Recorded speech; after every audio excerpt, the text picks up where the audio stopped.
Hello and welcome to a lovely little Saturday stream of some Guild Wars 2 where we're gonna level up from 44 to 50 right here on our Sylvari Mesmer. I hope everyone's had a lovely couple weeks of December. It's getting nice and chilly out. I'm enjoying some pleasant soup myself. What is this? Dear Commander? The mean Gronk stole our ornaments from the orphanage. I won't give them back. Please help us find our ornaments and get rid of Gronk. Me and my friend from the orphanage are hiding at your house. We could really use your help. Seymour is a cook who is really nice. Maybe he can help too. Interesting. Winter's Day.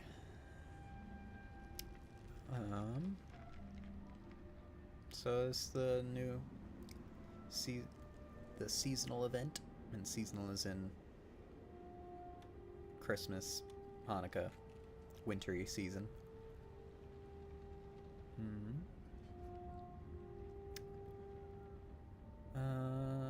Is my malfunctioning toys my workshop? Yeah, so it's an event thing. So we could go do that if we wanted to do some of that for leveling, I bet. Let's see. What we're gonna do is we're gonna do some cooking today, so we can do that one. Can't do that. So that means we'll have to look to break an enemy's defiance bar at some point, I guess. Doing 10 events, not gonna do any strikes. Complete the defense, or events in Shiver Peak. Hey, we can do events in Shiver Peak. Defeat 100 Jade Mechs or Inquest. Okay. Veteran rank. Okay. Seems like a good start to everything. Got 4 points there, but we need 8, and I think another 8 to get those last 2. Next level at 45 is when we actually unlock our second specialization slot. So let's take a look real quick at just the map in general. Okay, so there's some events happening right here. So let's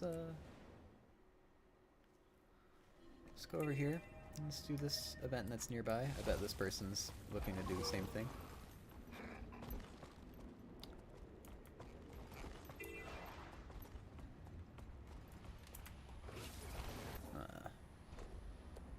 Try and res this person. Oop, apparently I'm not.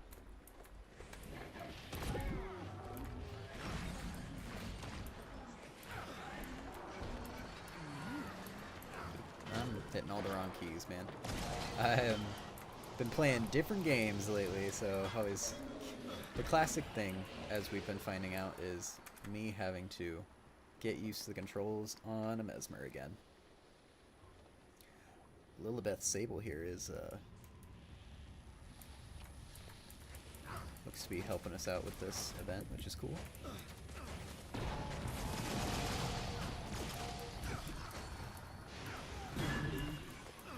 Ooh.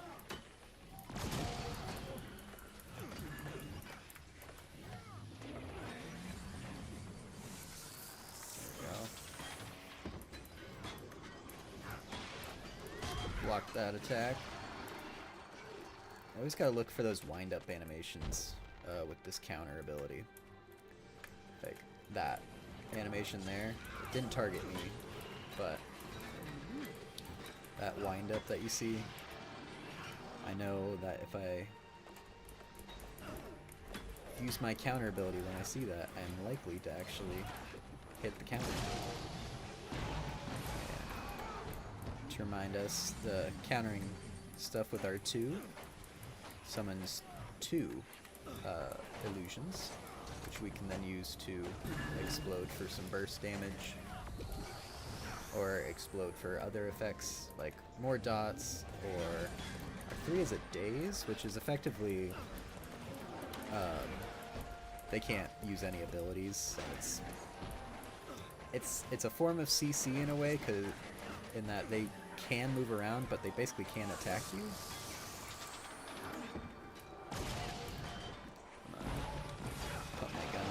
this thing. We'll die. Is that the other steam portal? No, we got all the steam portals. Okay, cool. And we've almost completed this whole quest, which is reactivate cameras, destroy steam corpses, and gather steam parts for study. Well, I bet if we kill this last Minotaur here, likely candidate for death. Hey, there we go. And we got a quest along the way too. Look at that. Already almost all the way to a level. We've got to do better about remembering to eat food. Ooh, our inventory is quite full actually. What are we gonna do about that?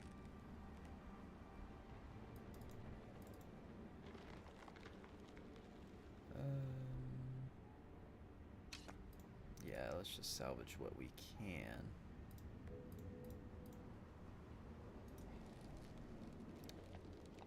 Deposit materials. Okay, that's giving us some room. That's good. A soulbound thing. Oh, we didn't actually equip our pet rock. Need to do that. Which, what is it? It's that one. I mean, 10 precision. No, we want to just upgrade this. Oh, I'm in combat now. Oh, with a veteran. Look at that. I'm gonna use my mantras while my illusions distract it. I'm going to explode them real quick. I'll block to try and get some more illusions. Try and explode them there. And I'm gonna interrupt. So let's see if I can. I have to wait for my second interrupt to come back real quick. I'm gonna block real quick though. Get some more illusions. Explode.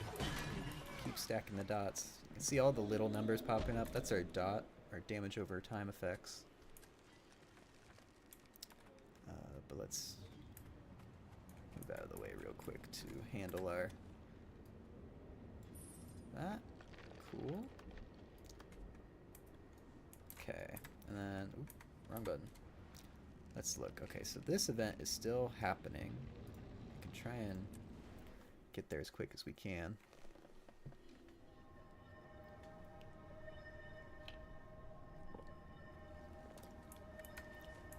Forgive me while I take more spoonfuls of chicken noodle soup, as I am still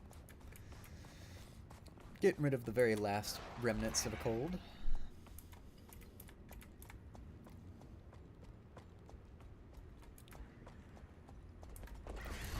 Oh, yep, there's Level Bethsaida.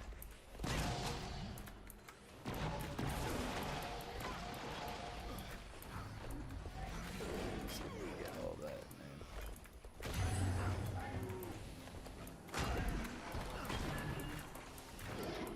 Kind of running out of cooldowns.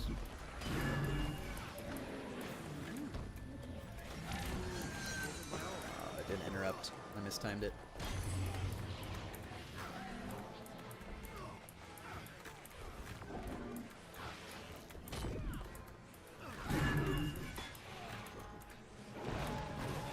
See if that can get it. Finish it off with the Mantra of Pain. Didn't even realize the Steam Rider was here.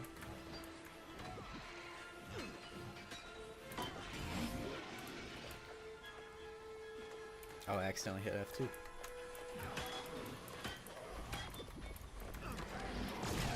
Okay, at least interrupted those guys. That's good. I don't know who I was targeting there. See, the auto-targeting isn't always the best.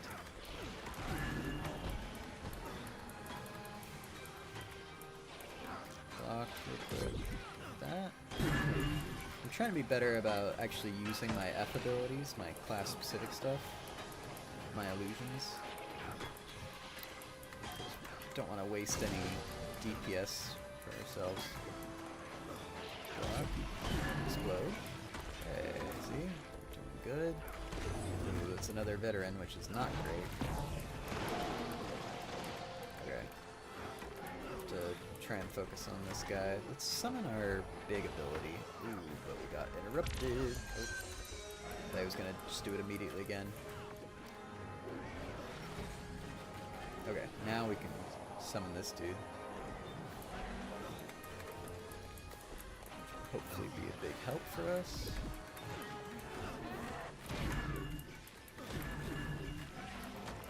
I'm gonna try and watch his health bar and see how many stacks of Torment and other dot effects we can get on him.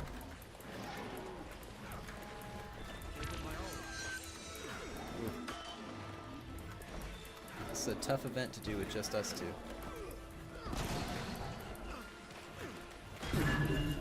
Okay, we were able to deal with that. Ooh, no, we weren't.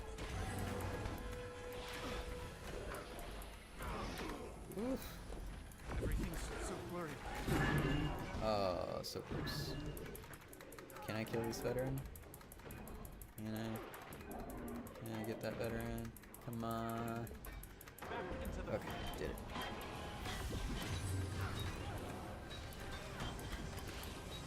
Block. Oof.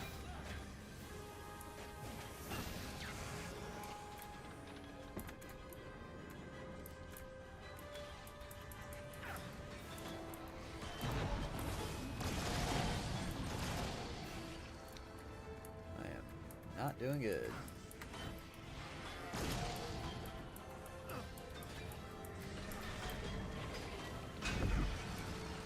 Okay. We have to kill this one more Steam Minotaur.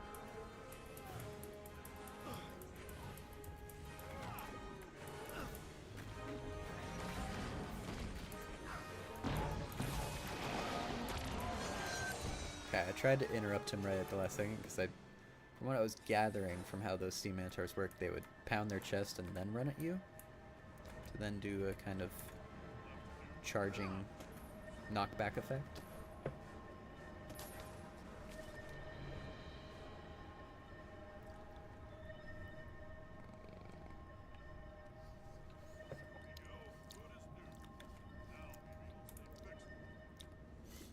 Then we help these guys with their hut.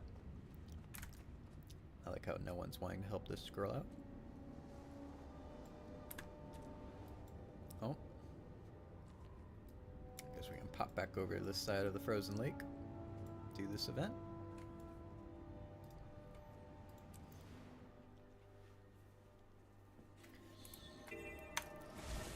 I wonder if our friend will be there. Let's grab some young herbs real quick. Because we are later, I think as soon as we stop seeing events immediately popping up, I'm gonna take us over to Lion's Arch probably. We're gonna work on some cooking.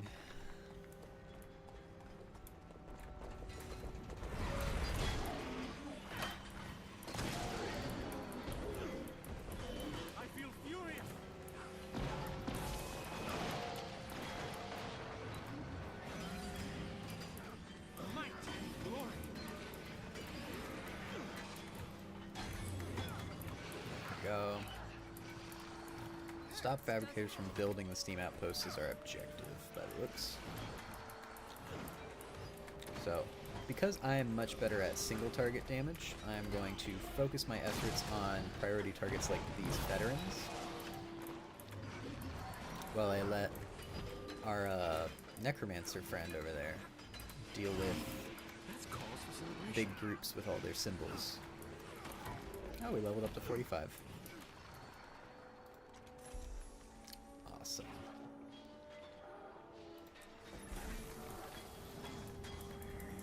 Oop. Another guy. Keep stacking the dots. It's not fighting back, which is weird. I think the AI doesn't quite know. Actually, no, it knows what it's doing. Sorry, let me reframe this. It's set to walk a specific path to a specific place, and it won't do anything more until it gets there, I guess.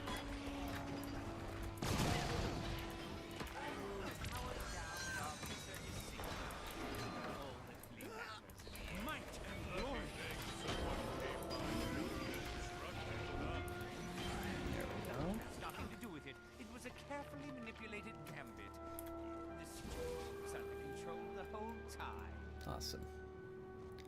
Okay, and with that, let's head over to Lion's Arch for a little bit, and then we'll come back probably to this area, and we'll do all the quests.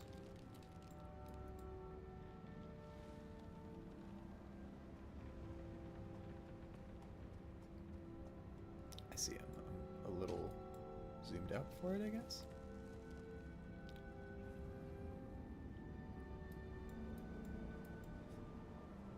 Yeah. Oh wait, is this a part of the same area? Yeah, okay, so there's this whole southern tip too that we haven't explored very much. I don't know what a pinnacle is, but I feel bad for killing this thing. You look adorable. Why'd you have to attack me, bud? I'm so sorry. Okay. Let's go explore crafting and cooking for a bit. Now, thing is, come back. I had to alt tab for a second. I have a guide here for cooking. So let's see. Means buy 1 bulk basil leaf and you have 14. So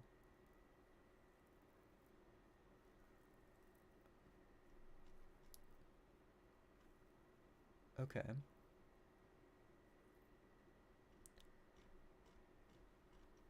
I'm just looking at all the ingredients that it's asking us to buy.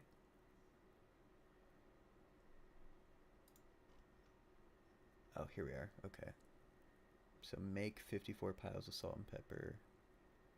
27 bottles of simple dressing. So let's try and follow this guide. Let's see what happens. So we're gonna have to go to... Sorry. Let's do this first. The game's gonna yell at us about this. So let's do this part first. Let's get our second specialization in here. And actually, let's completely unlock this. Interrupts inflict blind, and creating clones when I dodge. Awesome. Okay. So now our 2 specializations are illusions and dueling. So illusions, we have our Shatter 2. Sorry, I heard my name on another thing over there. Okay, Shatter 2, which is our Cry of Frustration, inflicts more stacks of confusion and has a longer duration for the confusion. Okay, and then we have Shatter 1, gets an additional charge, so that's why we can do this one twice. Creating an illusion increases our outgoing damage and condition damage for a short amount of time. That's how we keep getting that compounding power buff. And we can get 5 stacks of it at a time. All of our Shatter skills now also inflict Torment, which is another dot. It's a dot based off of keeping them stationary. Because we see Torment here. Torment does damage, but then it does extra damage if the foe is stationary. While Confusion, it does damage and then another extra damage every time the target uses a skill. That's how the dots are working in this. All of our Shatter skills, which is all of these, have decreased cooldown time.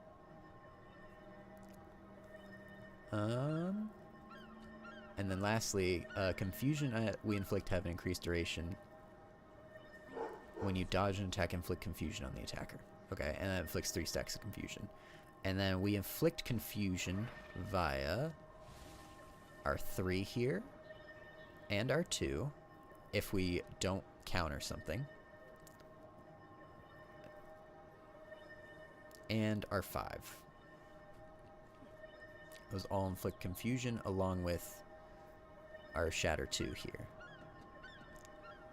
So we could change this around if we really wanted to.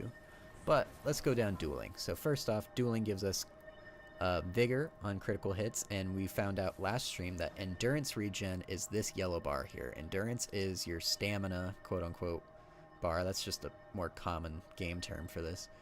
Stamina bar for dodging. So you can dodge twice. You see this is 1 bar, second bar. 2 dodges. Vigor gives us increased regen on this coming back.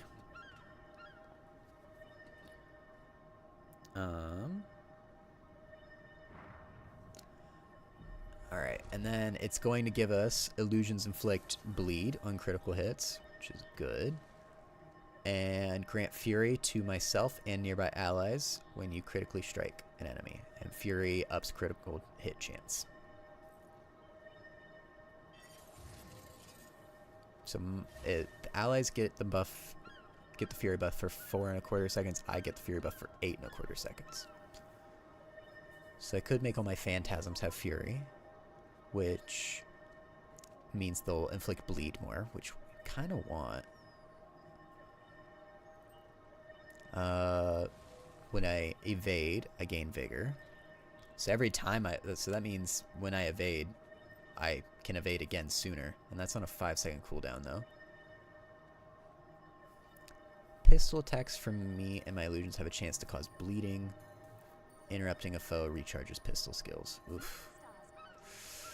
Okay, really quick. Can I use the pistol in my main hand? I cannot. Pistol is only in my offhand. Alright, we have learned. Okay, so illusion... Sorry, we're here. Me and my illusions have a chance to cause bleed. Interrupting recharges pistol skills, though. Ooh.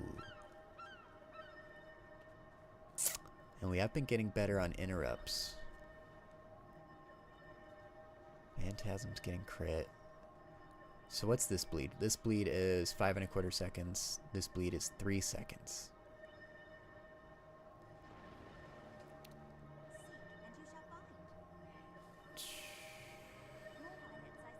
I want to try this for a bit because I want to see if this encourages us as a player to get better at doing interrupts, and we can do interrupts with this by stunning, or we can do interrupts with this daze. Shatter skill 2 inflicts blindness. Okay, and that I think is going to combo with one of these things here.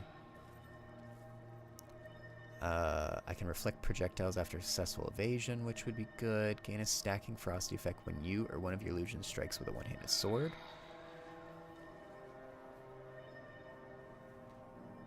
Oh, okay, and this is almost better just for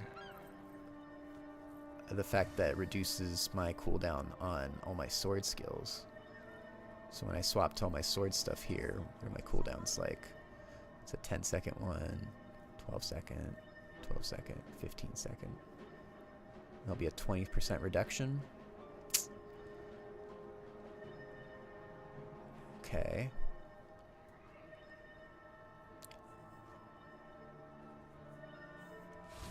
Oh, blindness could be good. I want to try this for a bit, though. This is our...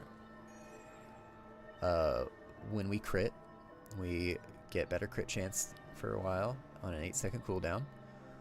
Superiority complex. Your critical hits deal more damage. Critical hit damage against disabled foes or foes below the health threshold is further increased. Okay. Interrupting a foe inflicts blind. Blinding a foe inflicts confusion. And creating a clone when we dodge. So I want to do this, but I also want a better way of creating clones with my swords out, because I do struggle with that. So this is what our build's going to be. This is what we're going to try first.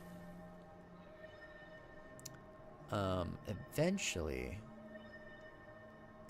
what we're going to be doing is we're going to get dagger skills. What's interesting is I've now realized daggers, there's only dagger skills for main hand. There's no dagger skills for offhand. Huh. All clear. So we might do dagger and pistol instead of scepter pistol. We might do dagger and sword instead of double sword. Interesting. Okay. But first, we're gonna go, not here. Look at our inventory. Do we have anything to sell? We should look to sell things.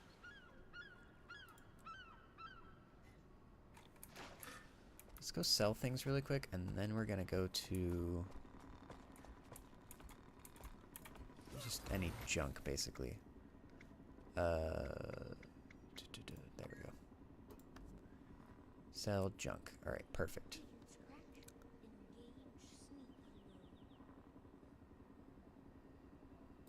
Okay, let's... Alright, cool. Sold all those. I keep hitting the wrong buttons today, man. And then let's go through the salvage items. Ooh, I think I actually need to equip those boots. Did I not equip all these upgrades?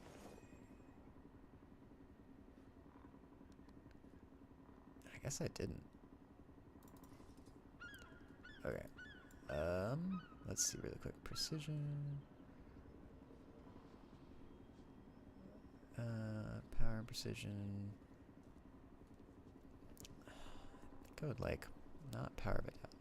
Where else is condition damage? Toughness, vitality, condition damage, no. Power, precision for sauce, do condition damage? I like that. Healing power, no.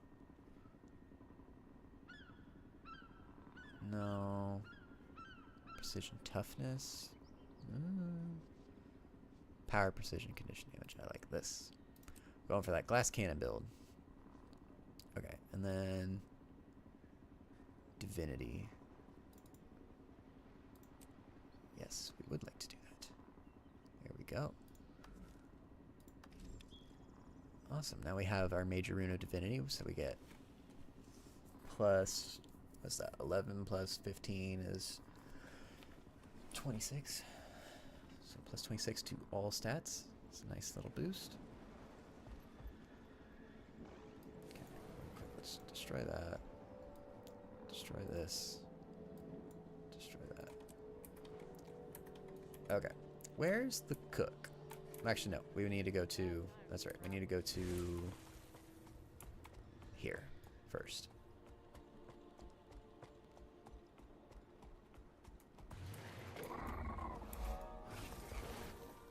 So, alright. We're going to look for a glass of buttermilk.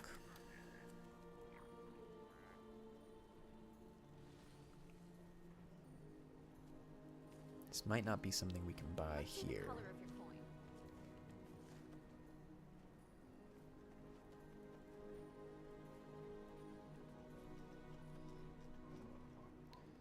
Okay, really quick. Oh wait, let's actually let's type slash in here into the chat slash wiki glass of buttermilk. And that opens up on my other screen here. Glass of buttermilk. Buttermilk in bulk is where we buy it from. So let's see. Let's just type in buttermilk in bulk. Okay.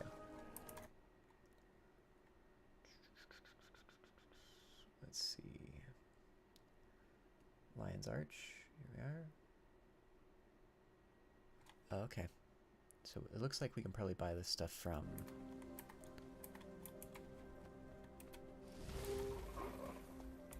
in the Traders Forum, it said. Visit the frog pond. Hi, frogs. Gathering Merchant Chef. There they are. Yeah. Lacade? Yeah, we can buy it from Lacade here. Alright, let's talk to Lacade, because first they need to teach me to be a chef.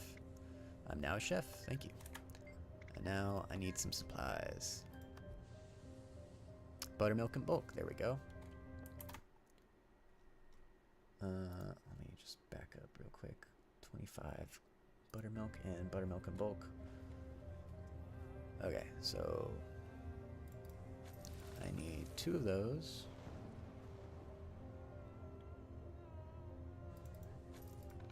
I'm gonna buy yeast. I'm gonna get 4 because I'm actually, let's look here. Yeast in bulk.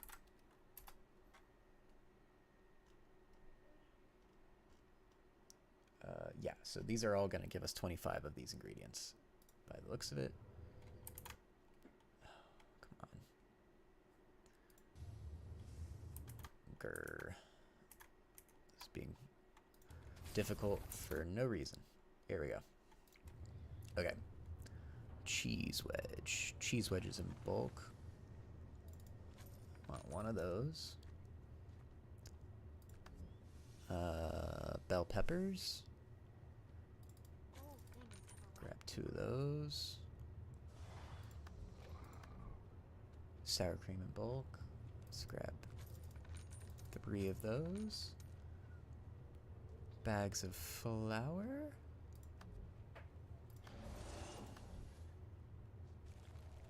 Bags of flour, there we go. Oh, here we go. Let's I need 110 of those. Buy 110 of those. Seize the moment. Baking powder. What the? Where is that coming from? There we go. Okay. The site I was using started playing an ad with music. We're at baking powder, so let me actually start checking these off on the side here. I know you guys can't see this, but all right, baking powder. That's what we're looking for. I need 28 of those. So let's grab 30. And salt. I need 82 packets of salt. We're doing good on inventory space. Buy that. Bags of sugar. I need 166. Okay. Jug of water. Need 110. 55 jars of vinegar. 54 jars of vegetable oil.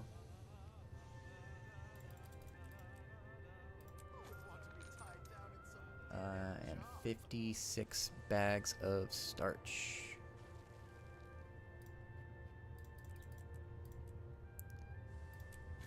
Awesome. Okay, now let's first deposit all these materials and then open all these bags. Deposit all those materials. Nice. Get rid of that. All of that. Deposit. Deposit. Let's compact everything real quick. Oh, bags of loot. Let's... Oops. At least some of us haven't sold out yet.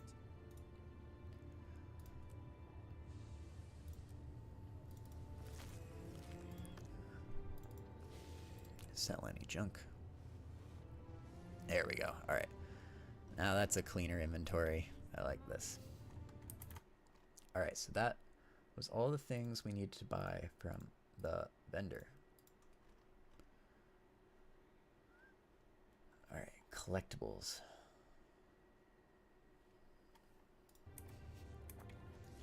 Okay, we're gonna come here. Let's go to our bank material storage. I need cooking ingredients. There we go. Cooking materials. Okay. So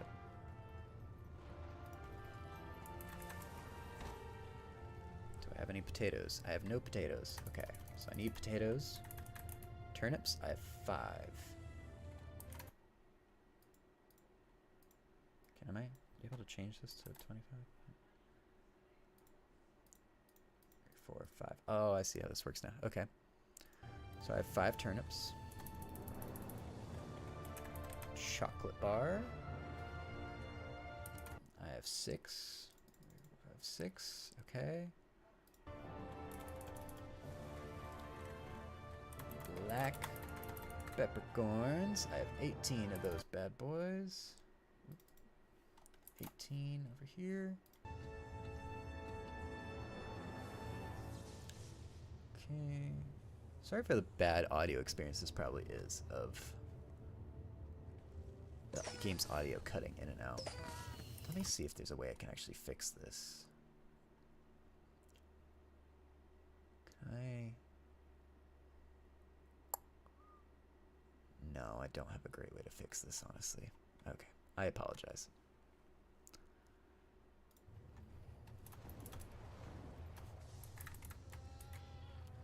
Strawberries, I got 15 of those. That's good.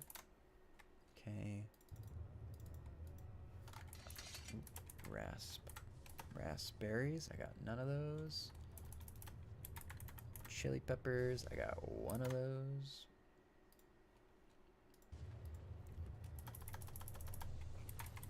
As those in game development know, pre-production saves us on a lot of hardship and time later, so we're going to treat this like pre-production. Rosemary sprigs, we got 2.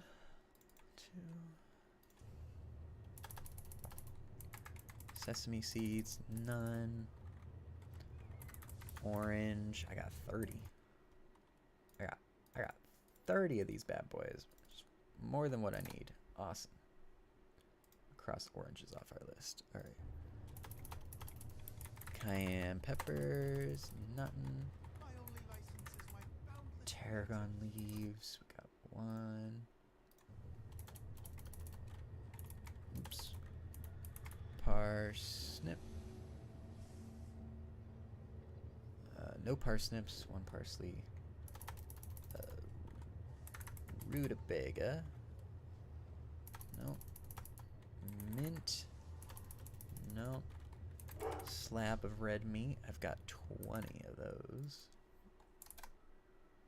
Awesome. And then let's scroll down real quick. Okay. Supposedly, this is all we're gonna need. So let's go over here. Let's go over to the trading post and start buying all the things we need. So we need potato. Alright, and I need 28 potatoes. Buy. Okay. And then I need turnip, which we need 23 of those.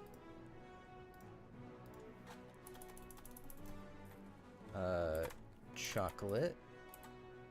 Oop, chocolate bar, which this is going to be very expensive.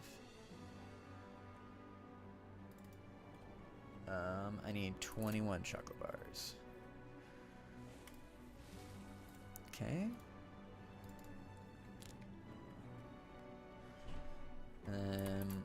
Black peppercorns. It's also gonna be a little pricey. Oh yeah, it's gonna hurt. 36 black peppercorns. Okay. Strawberry.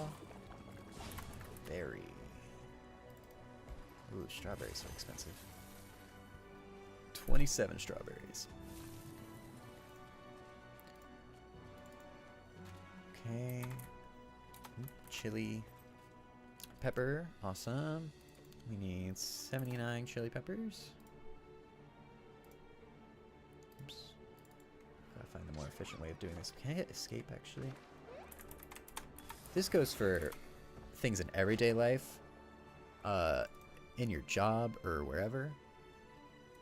If you can figure out shortcuts, oh, this is gonna sound bad. If you can figure out keyboard shortcuts in life for everything you do at your job or in life, it saves so much time.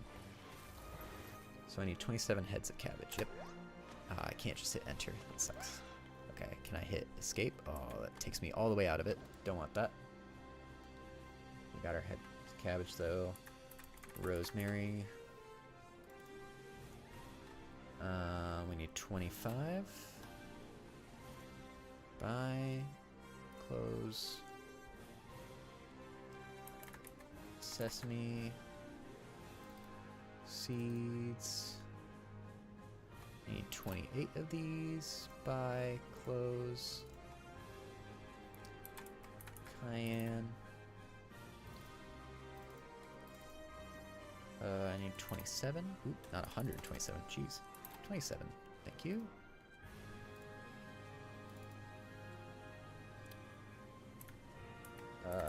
Tarragon.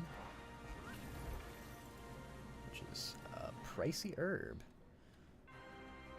26. Tarragon. Right? Yep. Oop, hit OK. Alright. Parsnips. Can I help you? We need 28 parsnips. Ugh, I wish I could hit enter. Rutabaga. 55. Buy all the rutabaga, thank you. I hit OK instead of close again. Mint.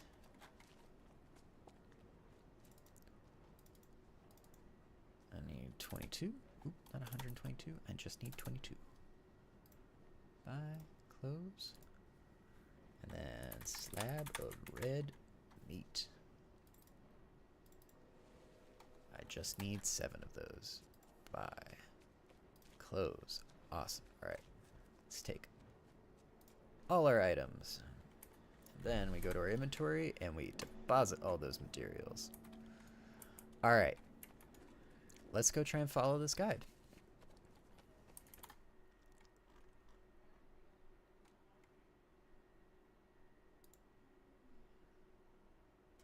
Okay.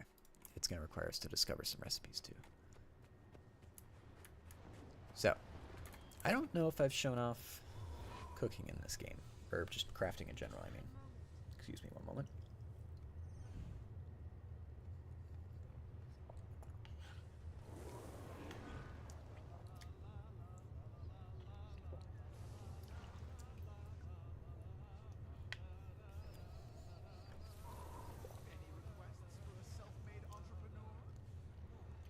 Apologies for all those that can hear that. But alright, we're gonna craft all 54 of these.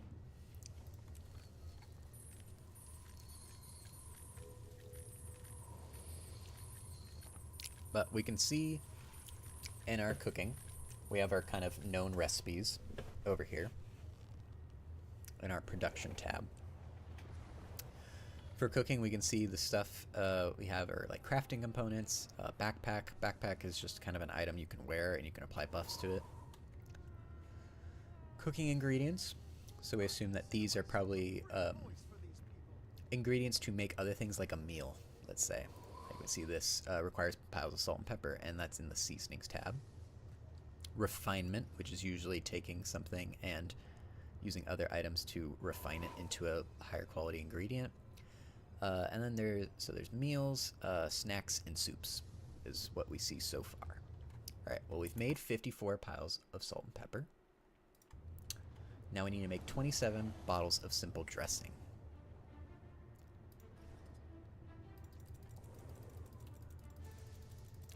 So this is a very useful website called gw2crafts.net. I just typed in cooking crafting guide for Guild Wars 2, and this should take us through all 500 levels of cooking in one go here, and I don't have to work on it for years like I've been doing manually with my armor smith, my jeweler, and my weaponsmith, because I do find that process fun. I've just never gone and taken a production skill like this from 0 to 500 ever, and I'm kind of curious what doing that through this way is like. So 27 bottles of simple dressing. Craft. And we can see it's also helping us level up. Just in general. So we'll see how many levels we get out of this. We can see we already made it to 46. Now we need to discover a recipe. So we see I now need to make chili pepper poppers is the next thing I need to make. But we don't see chili pepper poppers. In fact, let's even type it in. Chili. I know nothing about chilies. So a cool thing in this game is that in your crafting, you can discover recipes. Ugh. Excuse me, I'm so sorry. Soup is coming back to fight me. Okay, but you can discover recipes. So I could slam together ingredients like this until I discovered something. I'm not going to discover this one because I need all these ingredients for what I'm making, for this leveling track, and I don't want to get it out of whack. But we saw I just combined a couple ingredients there, and I don't know what they are, but it made something. And so if I had hit craft, it would have made something with that, and I would discover that recipe. What I need to discover now is chili pepper poppers, which cheese and chili. Bam. So we discovered the chili pepper popper, and now I need to make 23 of these.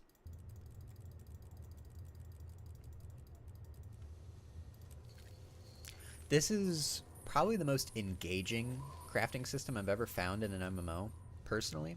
From the MMOs I've played, I recognize there are probably other ones. I know something like Albion Online probably has a pretty deep one, but I thoroughly do enjoy this. I'm going to pull up my inventory real quick and keep it to the side here just to kind of keep track of if I start running out of room.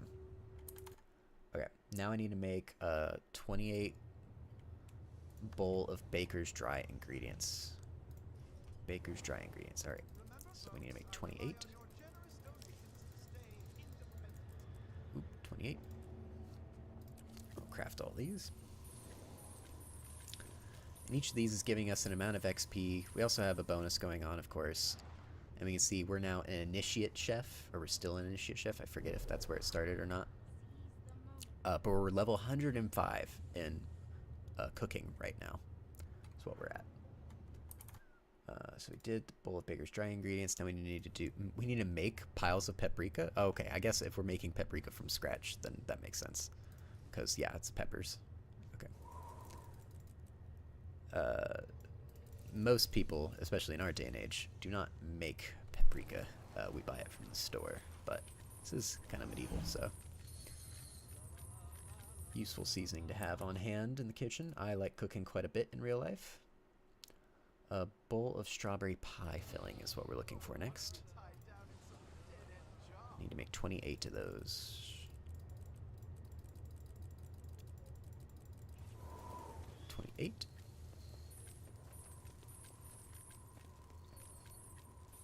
I only get better and better. Awesome. Now we're level 150, which is great. Alright. And now we need to do another discovery recipe of loaf of rosemary bread, which sounds freaking delicious. I would love a loaf of rosemary bread in my life right now. Yeast. Water. See, that's how you make bread, alright. And then add some rosemary in there for a nice herby taste. Ooh, love that. Alright, and then 26 rosemary breads. Craft those. And check those off the list. Delicious. And the nice thing about this stuff is, look at all the things we're going to end up making. Like chili pepper poppers. This is why I wanted to delve into cooking on this character, because I want him to be the character that's going to cook for all the rest of my characters, because all these nourishment buffs are useful, because they all, for one, are a 10% bonus to experience from kills. But they also have other buffs like this, which is minus 40% incoming damage while stunned, knocked down, or knocked back, and minus 6% incoming condition damage, which would be great for my tank. I can sadly only have one nourishment buff at a time, though, so I couldn't stack it with this chili pepper popper buff, per se. Alright, bowl of coleslaw.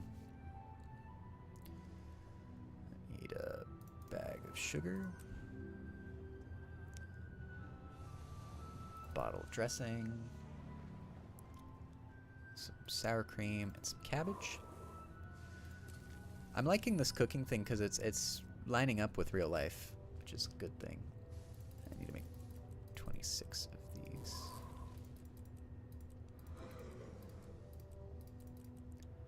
I hesitated for a moment there because I started to wonder if I'm technically doing this wrong. Since I'm making one bowl of coleslaw by discovering it, do I need to make 26 or do I make 25? I'm gonna go just as written, that I discover it, so I make the one, and then I make 26 bowls of it. Alright, did good there. Now we need to make sesame seed buns. We gotta make 28 of those. Ooh, boy. Oh, we're already at... Hey, there we go. End of the stream today, guys. We made it to level 50. Just from cooking. Let's see how many levels we can get just from crafting today. Let's make that our new goal. Alright, we need to make a roasted rutabaga now. A jar of vegetable oil. And if anyone's watching this, you can go to this website and follow along with me as I do this, or you can just watch my video and see what I'm doing. Jar of vegetable oil, pile of salt, and a rutabaga.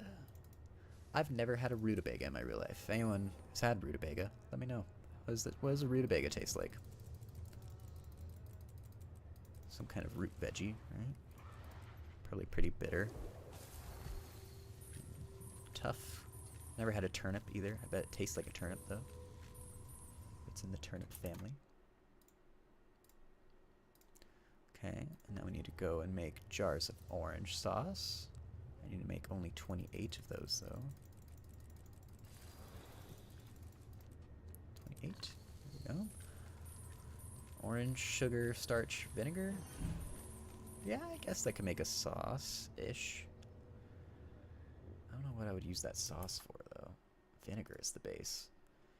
Jar of mint sauce is what we want next. Ooh, see? I think I have been doing this wrong because I need to make 28 jars of mint sauce and I don't have enough.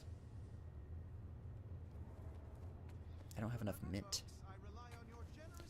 So I need to buy 6 more mint.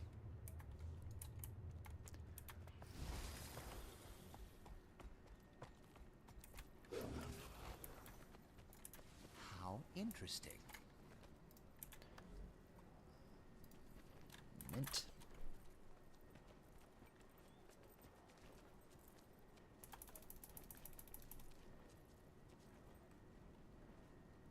Mint?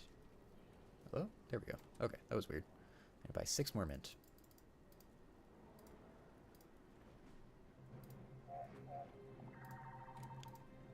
Okay, take that. Run back.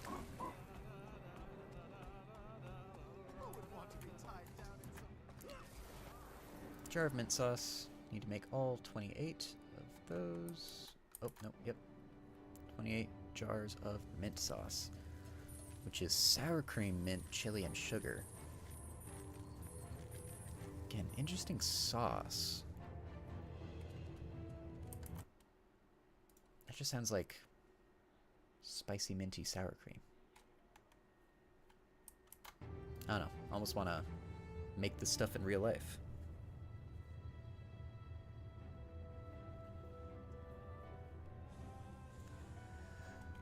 Alright, loaf of tarragon bread is what's next. At least some of us haven't sold out yet.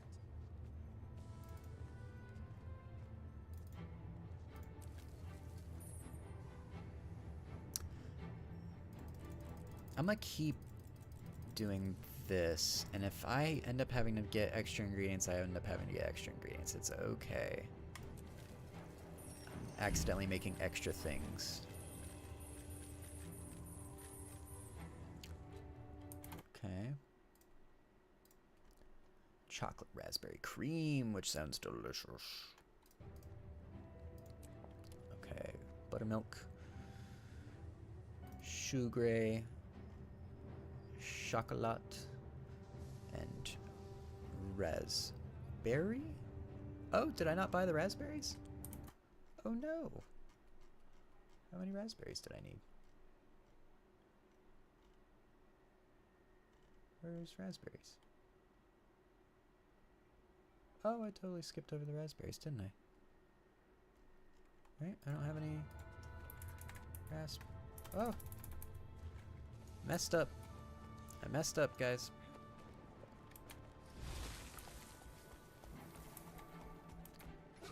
I need to buy me 27 raspberries.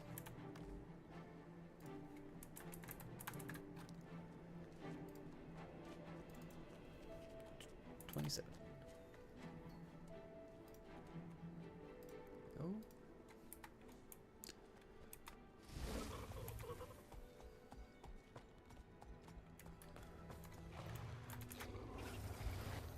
I just noticed there's a cat off to the side, which is amazing. Alright. Chocolate raspberry creme. Alright, glass of buttermilk. Come back here. Glass of buttermilk. Sugar. Chocolate. I didn't grab it. It's over here. That's funny. I bought it, didn't grab it.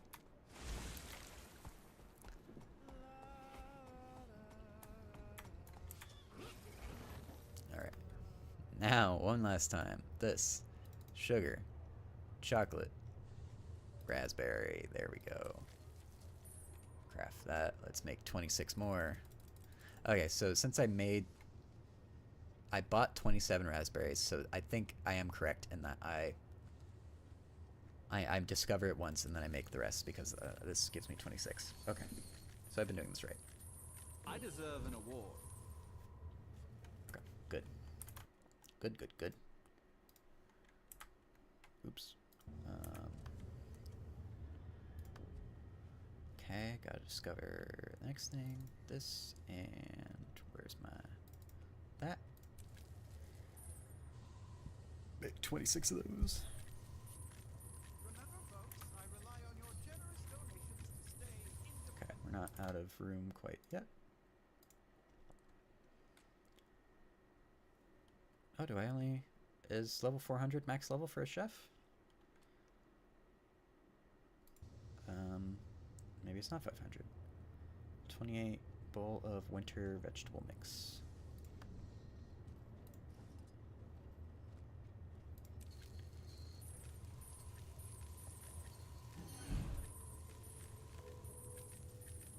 Oh, see, 500 is the max. So why did it stop at 400, I wonder?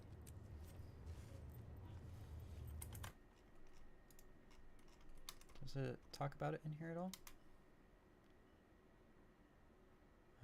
You see this? You can click for more information.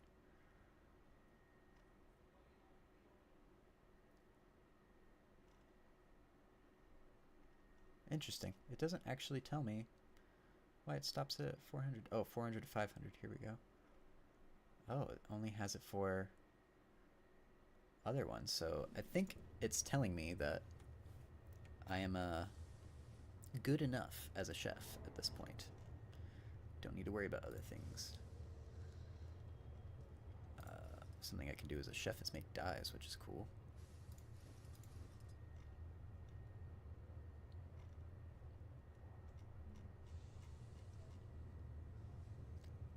Interesting. Okay. If I deposit all my materials now, why is that not? Oh boy. Oh no. Oh no.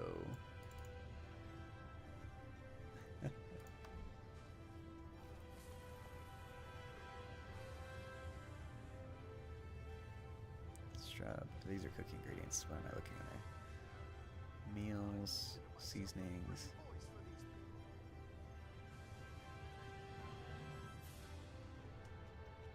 Interesting. So it following this, what it did is it got me to the level but didn't give me didn't leave me with the knowledge of, like, better recipes, let's say. Oh, see, I bet that makes a burger.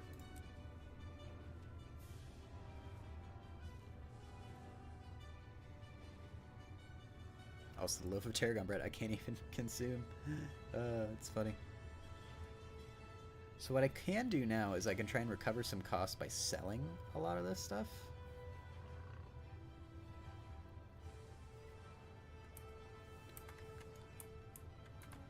I'm at your service.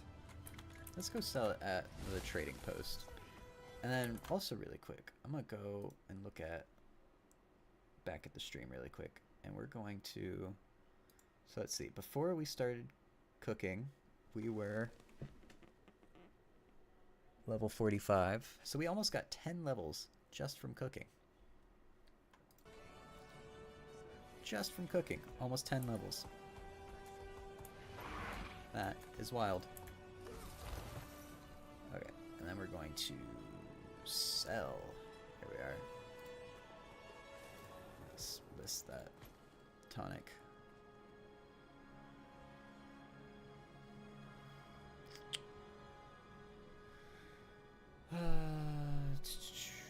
You know what? Yeah. Oh, this sells for 0. Interesting.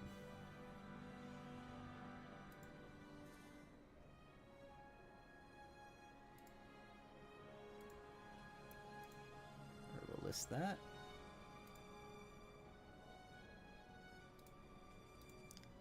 List the piles of paprika. Sell that.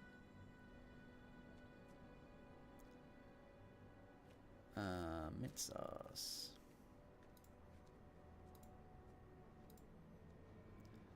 So we did not really recover our costs because we're not selling we're not selling the more expensive items, which is the food.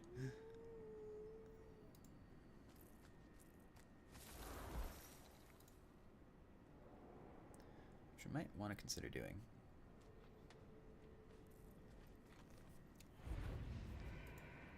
Yeah, let's sell all the chili pepper poppers. This is level 30, 35, 45. What's our level? Do we have anything level? So this is the highest level thing. Just giving us toughness buffs. Okay. Let's keep those then. Now, Kyler, why are you selling the things that you said are useful for your other characters? My other characters have some food, but it's useful to now know that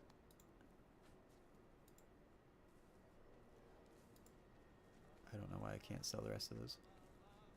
But it's useful to now know that I have the means to make them food.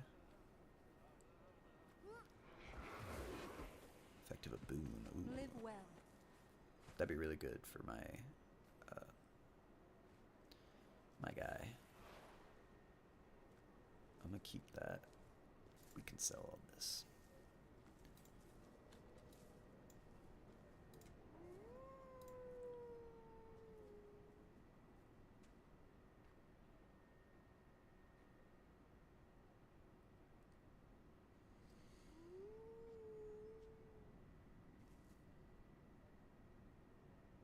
Okay. Yeah, I want to try and put that in my bank for my guardian to use.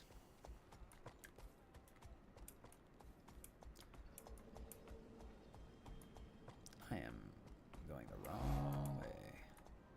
There's the bank. Bank is in the octopus. Gotta remember that, people.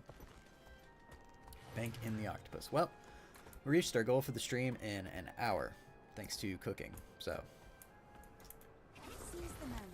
I say we just keep leveling for another hour or so.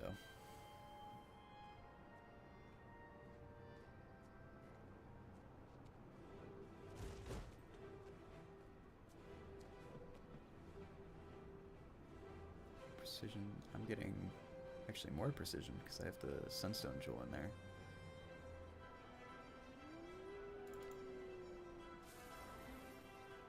Good to me. Definitely want that. Definitely want that. Okay. And then let's give in return Seek, and you shall find. that to our guardian. That will be good. Yeah.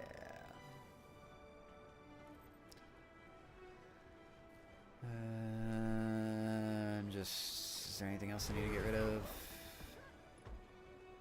I guess we can put that in the bank for now too. Awesome. Well, let's grab our crafting 10 items. We definitely did that.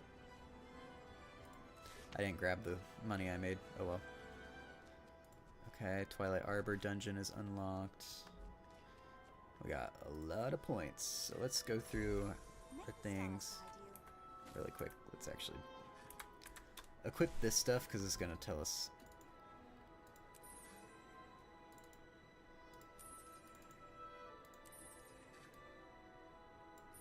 There we go. These are jewelry I crafted for this character on another one in my off time at one point, and it's been there for a very long time. Precision, ferocity, power, precision. So, yeah, okay, this is already better. You rarely see one of those. More violence, I say. Less violence. 27, so it's 7 plus 4. That's actually 31 precision. Sorry, 31 power. It's a lot more precision though, so we're gonna go with it. You rarely see one of those. Crafting bag? Really useful. And you shall find. A sword, which is awesome.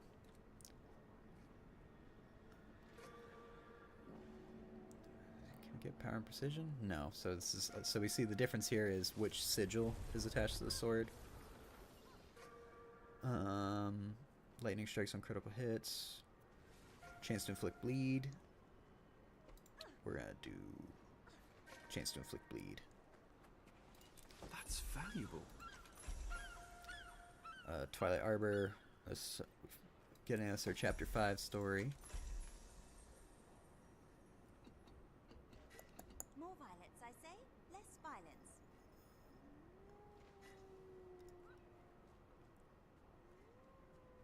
I know your face from my dream. Okay, that sucks. We're gonna have to buy another rune. Or we just switch over to the runes of Lisa instead. Which I might do since I have them. Combinations. You can combine field skills with finisher skills to create powerful combos. Just a reminder to you. At level 50 if you weren't realizing that you could do that. Which is entirely possible. I definitely didn't know for a very long time about that sort of thing. Seek, and you shall find.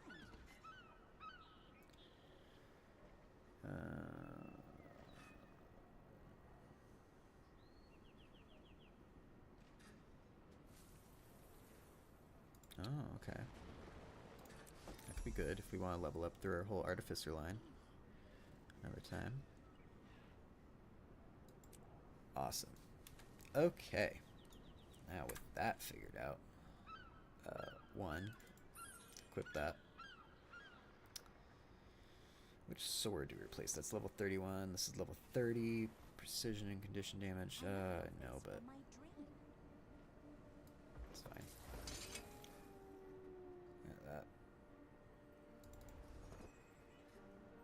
Excelsior. Okay. What can I put this in?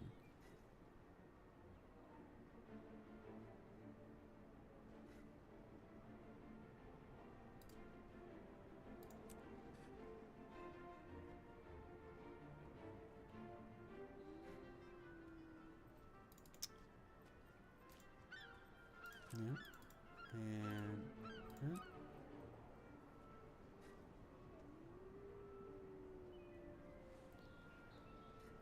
okay. That looked to be the ones that we were able to do that in, so that's all we could do. May the stars guide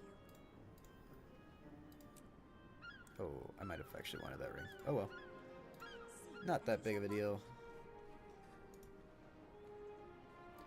Deposit all the materials, please. Forgot I had more materials. Deposit those as well. Look at all these boosters we have on this character. Consume all those, please.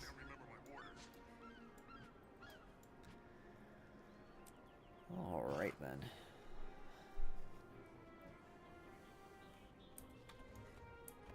More violence, I say.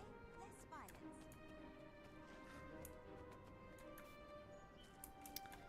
Now then.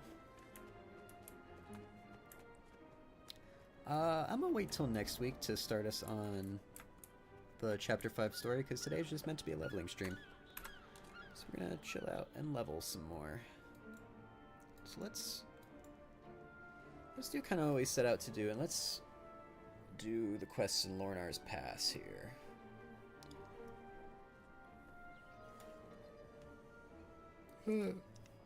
So, sounds like a good plan. Pardon me.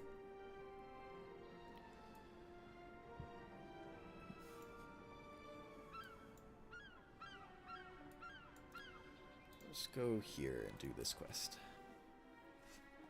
Now, I am going to briefly take a second and reheat my soup, and I will be back in a jiff. What's up, Extra Life? I'm so inspired to hear about all you're doing to help sick and injured kids treated in your local community, and the fact that you guys are playing games to help these kids is it's amazing on many levels. It's fun, but it's also making such a huge impact.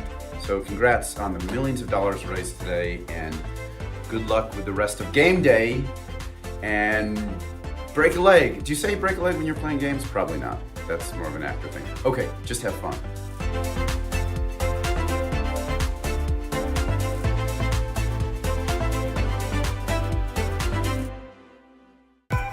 Million kids like me enter a CMN hospital every year. For me, I entered my children's hospital when I was 9 years old for my miracle story. Happy to report that my health is on the up, and it's all because of gamers like you.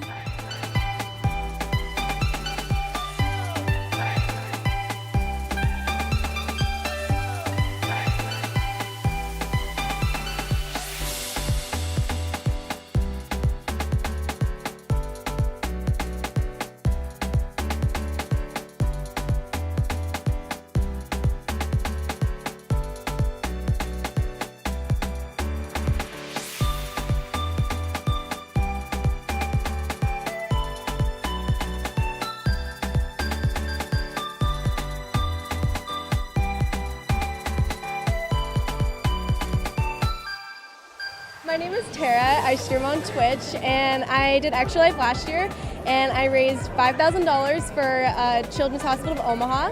I wanted to raise it for people that couldn't afford to go there, because I know not everybody can afford to go to a hospital, especially if something comes up like randomly.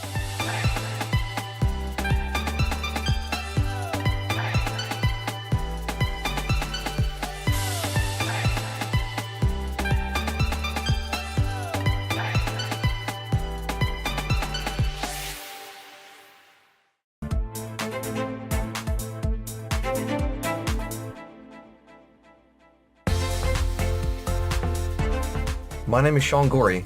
I'm from Cleveland, Ohio, and I want to change kids' health in university hospitals, Rainbow, Babies, and Children's, because I was treated there as a kid, and this is my way of giving back.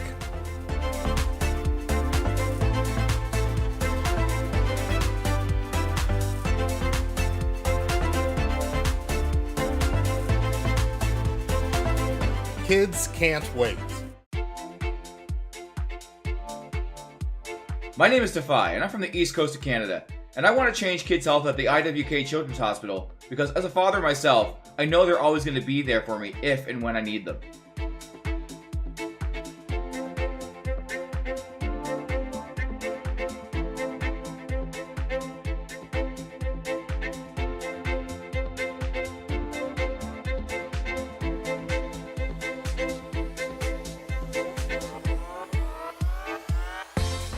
$10 million kids like me enter a CMN hospital every year. For me, I entered my children's hospital when I was 9 years old for my miracle story. Happy to report that my health is on the up, and it's all because of gamers like you.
My name is Tara. I stream on Twitch, and I did Extra Life last year, and I raised $5,000 for Children's Hospital of Omaha.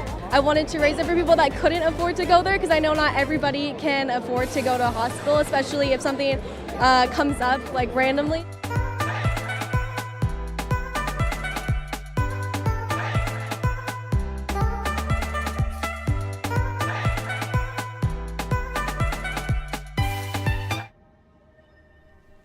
Alright, apologies about that.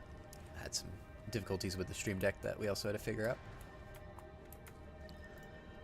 Doing Isha there is sadly kind of dealt with. There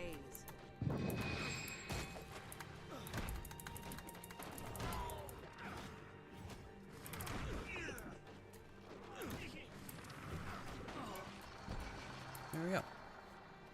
Let's res this player who's AFK. Alright, obtain a steam creature disguise from a Whispers agent. Attack Dredge troops, destroy their equipment, and collect and turn in Dredge blueprints. Okay. So I actually want to take a second to break this quest down. So let's do this real quick. Okay, so we have... Oh, something's broken. Why is this not... Okay, interesting. I don't know why OBS kind of broke with that. Okay, but we have ourselves a quest, right, for our player to do. And now we see what is our quest. So first off, we actually have a prereq to do the quest. Sort of. We'll put a little asterisk, because if we go back really quick to the stream, you can see I have some progress towards this quest from killing that one dredge. So, prereq to the quest is let's look at the exact wording one more time. It was obtain a steam creature disguise. So let's say disguise.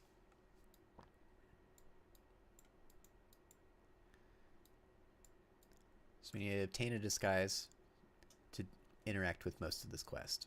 Rare in this game. And then we have multiple branches as to how to complete said quest, which is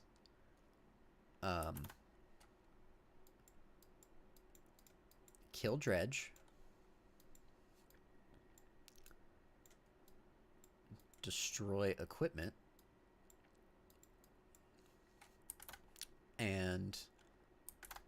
collect blueprints.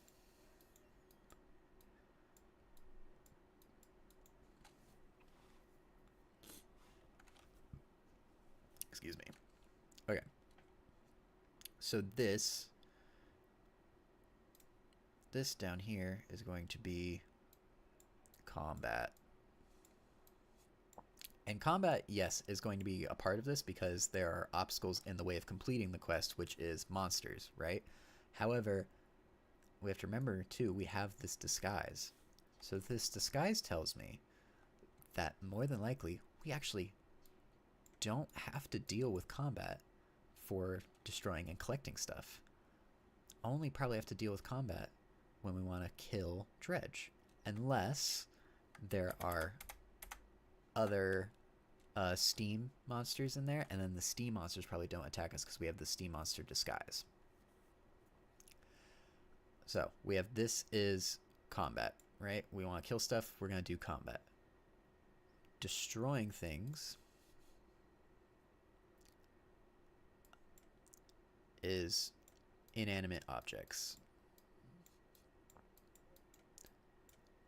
which is kind of an offshoot of over here we have this is a bad color. Over here we have interactables.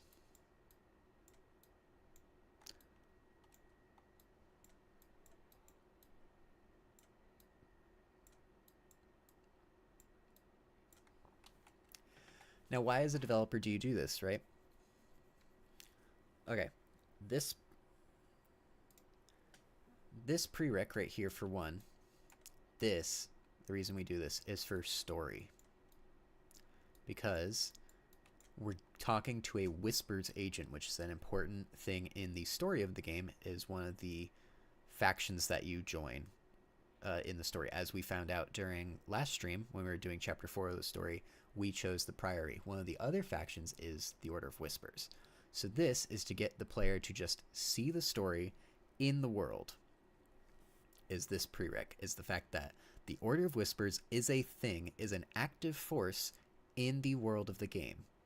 We are showing off that it's not just a thing that's off on the side and we just talk about it once or twice. It is a thing happening in the world as you are just playing the game. And it goes along with their theming of being the Order of Whispers, which is kind of roguish and in the shadows, so we disguise ourselves. Now, why do we do 3 different ways of completing the quest? Well, one reason is availability. And what do I mean by availability? What do I mean by availability? Availability, I'm meaning if you've ever played another MMO and you are doing a quest, what happens when 20 players are doing the same quest? And the quest is, let's say you kill 10 wolves. You have to go and kill 10 wolves to complete this quest. I have 20 players doing this quest, and I only have,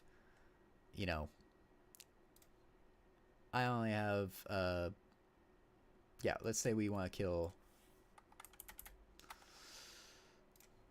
let's say I need you to kill 10 wolves, and there are 30 players trying to kill 10 wolves. However, there are only 15 wolves that spawn.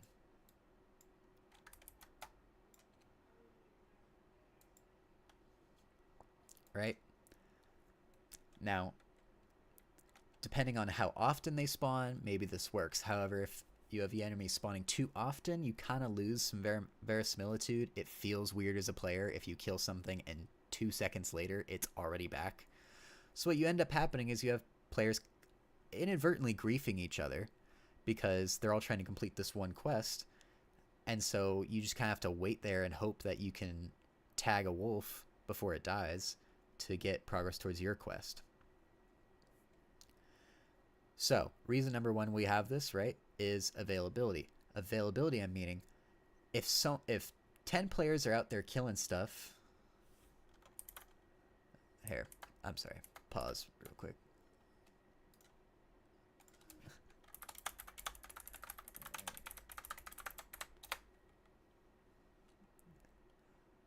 Okay, let me go back.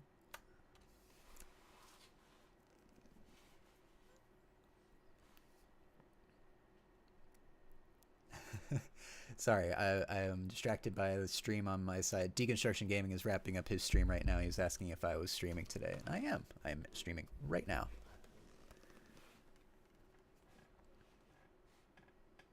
Oh, he's going to link in here. All right, so we have availability. So if 10 players are killing stuff and they kill all the things and I can't kill anything, but I still want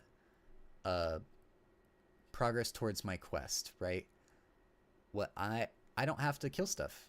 I can instead go destroy objects, or I can collect interactables. All right? So availability, this helps. Or it's same here. If all these objects are destroyed, I can go kill stuff. If all the interactables are gone, I can go destroy things or kill things. Say 2 of these things are, there's so many players, 2 of these things are gone. I still have a third. So availability goes way up when I have 3 different options of way of doing a quest. Next reason is the type. Let's do it like this. Is the player type. Oops. Player type. So, there are some players that really like to kill things. They really like the combat in the game. What are they going to want to do for a quest? They want to go kill things. So we give them the option to go kill things as part of their quest. Make them happy.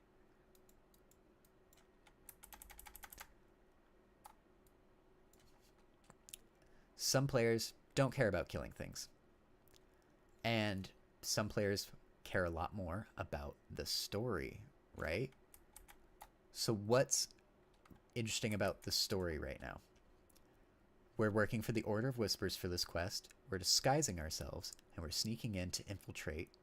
And what can we collect? We can collect blueprints and plans of the enemy and bring them back to the Order of Whispers. That's a really cool way of interacting with the story. That's reinforcing the fantasy of being a spy. It's collecting these blueprints and plans as if I'm James Bond or Tom Cruise. And that this is this branch of the quest.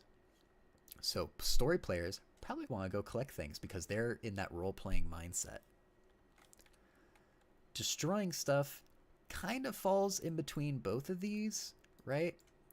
If I'm already killing things, I'm probably likely just might as well destroy things along the way. If I'm already collecting things, I can probably destroy some stuff along the way, and that reinforces that story fantasy as well. I'm sabotaging supplies. So this is all the reasons why this quest kind of works and why this is good quest design. We're increasing availability for players to be able to complete the quest, and we're reinforcing the fun of different player types. So now that we've kind of talked about this, let's go actually experience it.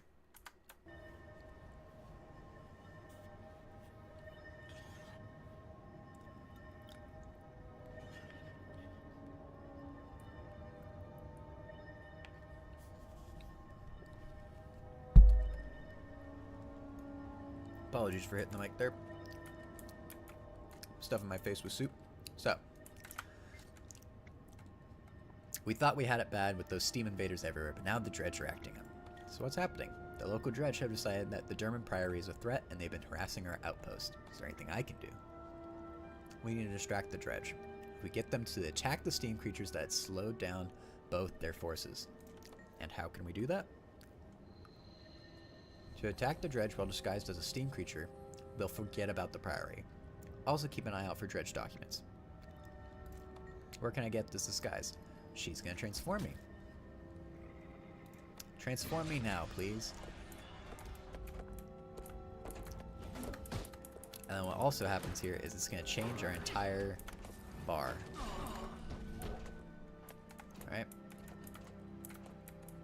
So now I have this cool kind of quest interaction of I don't get to play as myself anymore. I now have to deal with this new obstacle, this challenge of I'm now pretending to be a steam creature, and therefore I have new abilities. So I can jab, I can backhand, which is a knockdown, I can throw a gear, which is a daze.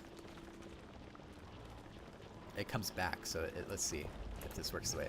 You throw the gear out, and it comes back. I can steam stomp, which is blow back foes with a mighty stomp, leaving them vulnerable. So this is a debuff, and then this is a heal.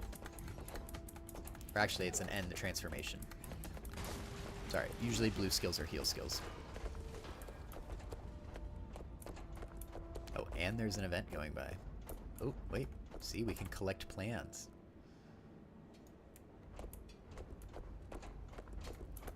Sorry, Dredge. Not really, though. Backhand. Get vulnerable. Ooh, that was cool.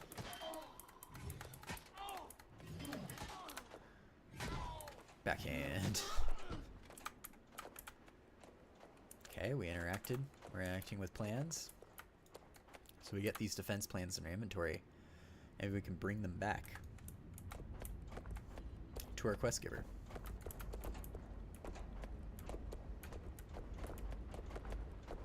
First, we're gonna go here. Let's help out Dunisha with this tunneler.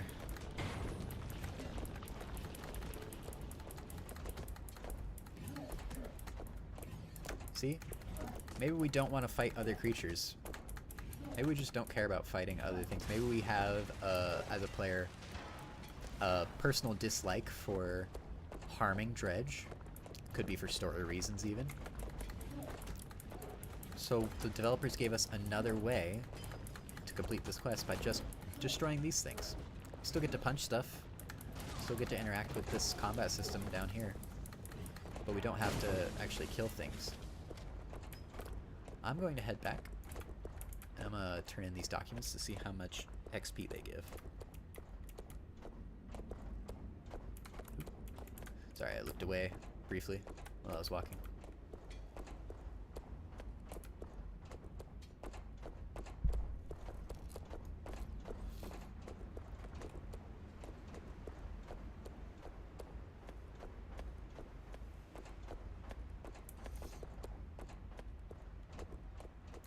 May the shadows embrace you. Okay. I found these Dredge documents. Alright, so we were about halfway, so it gave us, say, a fifth quarter almost.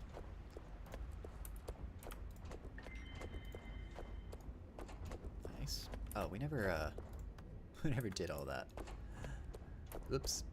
Well, let's keep doing this quest.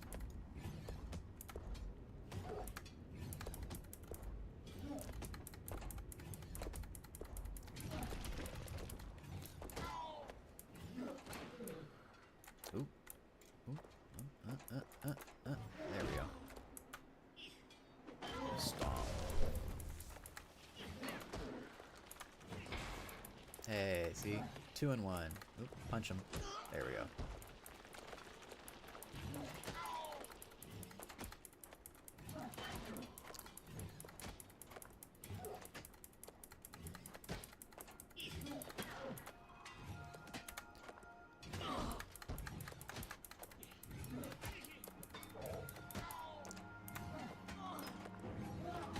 Toss it.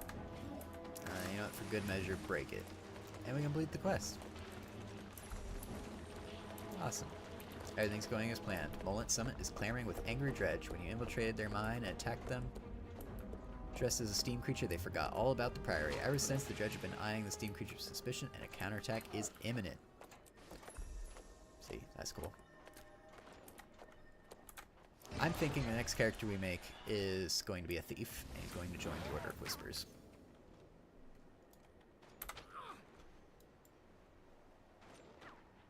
Is there an event happening? I'm getting shot.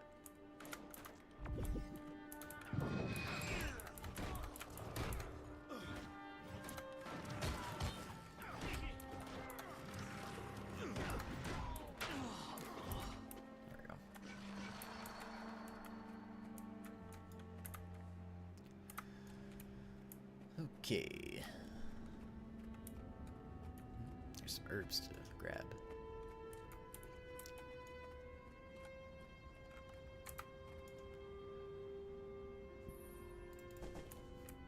Cool.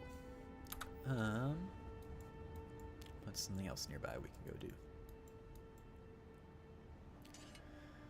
Come here and do this quest. We can go down here and do this one. Isn't there one up here? Yeah, let's head up north here. Let's go do this one.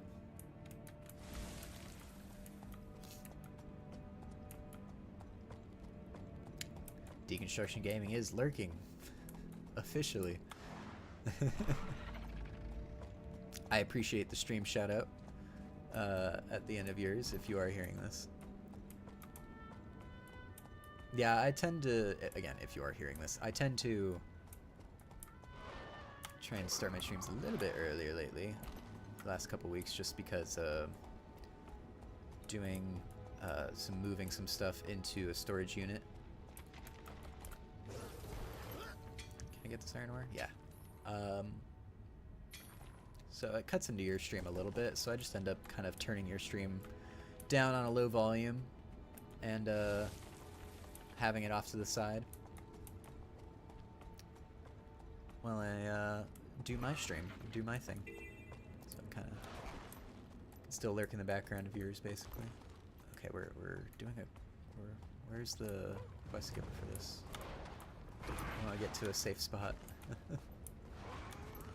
Oh no. Where is quest giver's over here? Okay, let's travel to said quest giver first. Not that we have to by any stretch of the imagination. As the way quest systems work in this game, you just have to be in the area for the quest. Alright. Real quick, I'm going to make another layer. I'm going to just pop this one into the background real quick. Okay. And let's come back here and let's read the quest, which is help Aurelio keep roads to the Priory safe from Grawl. So, let's see, we have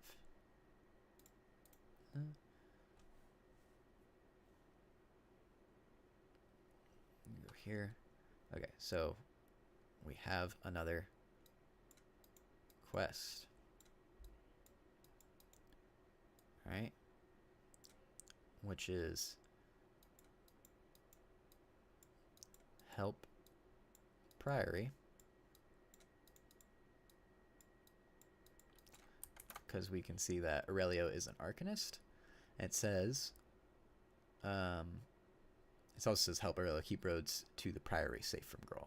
So clear rock slides and Grawl paintings. So we have another. Or sorry, let me write it like this. We have clear.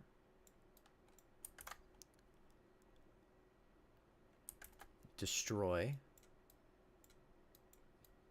Destroy. Grawl effigies.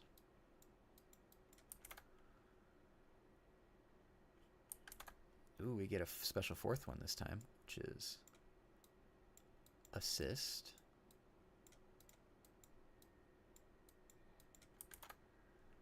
Priory Travelers, and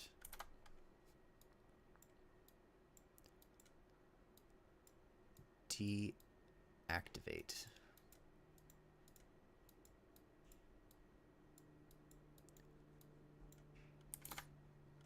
Deactivate stolen equipment. Now, why am I just writing the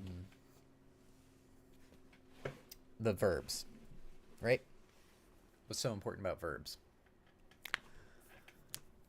Quest verbs are some of the most important things you can do in any quest design you do, whether it's video games or even tabletop games. If you are writing an adventure for Dungeons and Dragons of any kind, especially if you are a GM of a game and you are presenting something to your players, as a developer does in a video game, you're presenting something to your players as this is an objective I want you to do.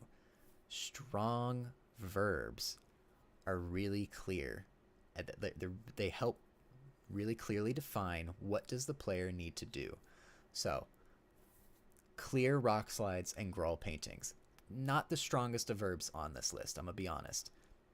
What does that totally mean is like, okay, do I just need to move the rock slides? Do I need to destroy the rock slides? Like, what's kind of happening? Like, with the growl paintings, shouldn't I be cleaning them? Is that more what I'm doing? How am I clearing a growl painting?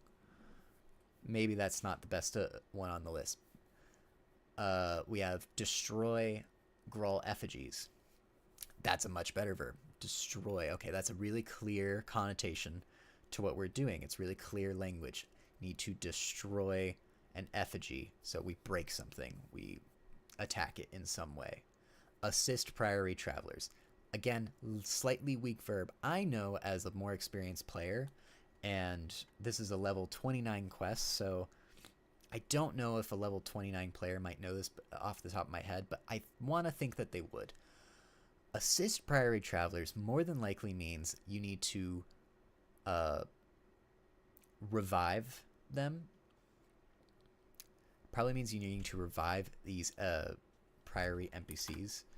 So we can kind of go right here and we can say this is kind of a middling one. This is also a middling one.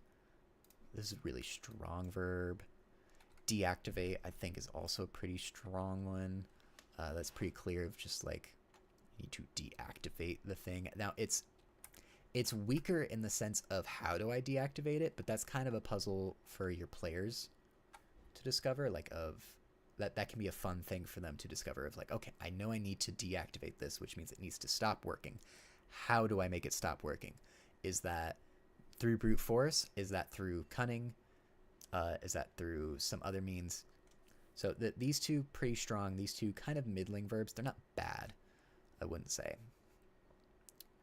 But this, we're back to assisting priority scholars. So this is probably meaning you're gonna want. Oops.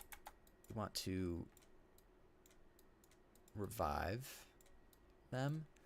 It also means that these NPCs are going to get into combat. So assisting, like in a lot of video game language, shooters especially will use this. There is, your KD ratio, your kill to death ratio, and you see that on a scoreboard in shooters usually, right? So you see, you'll see something like, oops, I started with the wrong letter. You see, start over. K, D, ratio, right? And so usually you have your player name over here.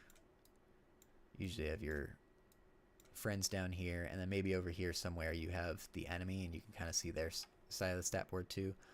So you have 3 kills and you've died once. What's usually attached to this as well though is assists. And what are assists in other games? Assists in other games usually mean you have helped kill things in some way. You've dealt damage to something that someone else actually got the finishing blow on. That's usually what counts as an assist in other video games. So I don't know how this system works for certain. I cannot say this.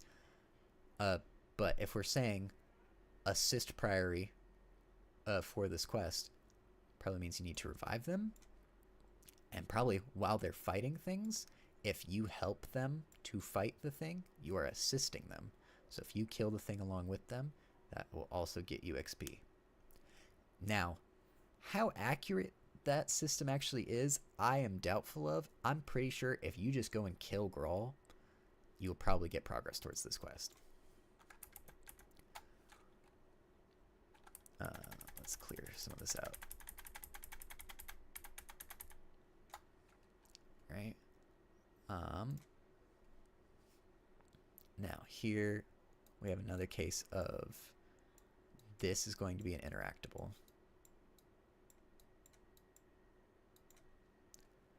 However, this is probably also going to be an interactable.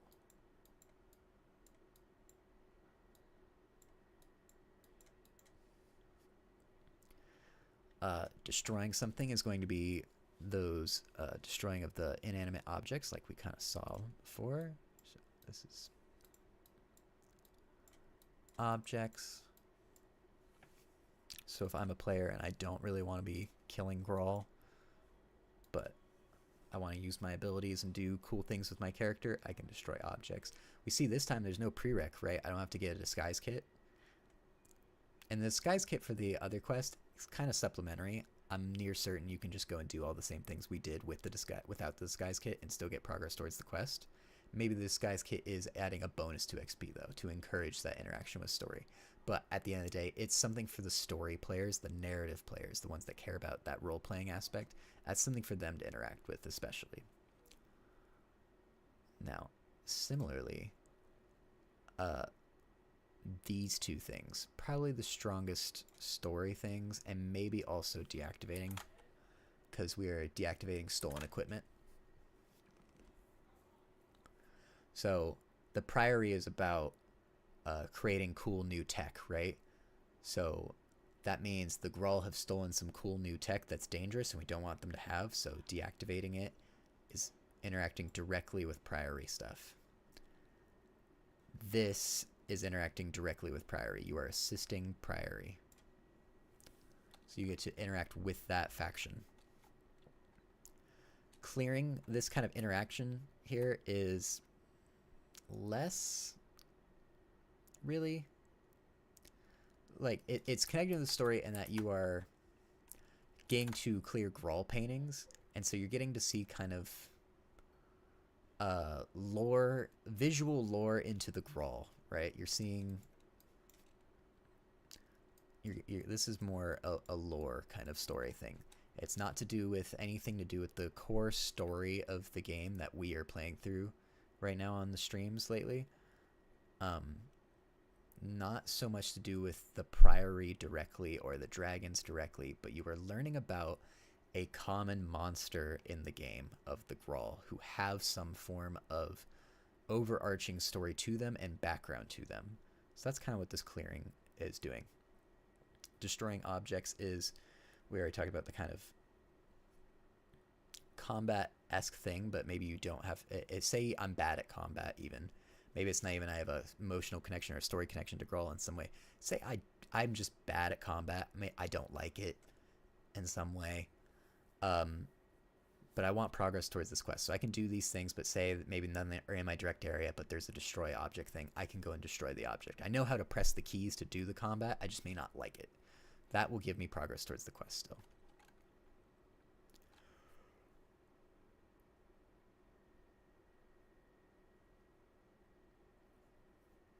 Apologies. Big yawn. Okay. Now, you might be asking, where's the kill? Right? We had kill in the last quest, and that was a player type that we talked about, right? That's a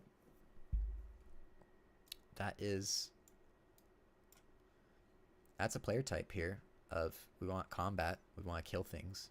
We're the killer kind of player. Where's killing in this quest? I would say is in all of these. I'm gonna do that. I was painting on the wrong layer. It's in all of these in some way because we have placed, like if this is the map, we've placed enemies all throughout the map, and they're all going to be aggressive. We noticed in the last quest, right? Some of the enemies were not aggressive. They were yellow. Yellow enemies won't attack you.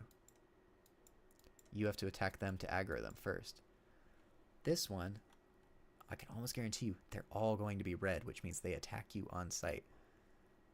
How does killing progress us towards the quest, though? Well, if we kill things with Priory, we're assisting Priory.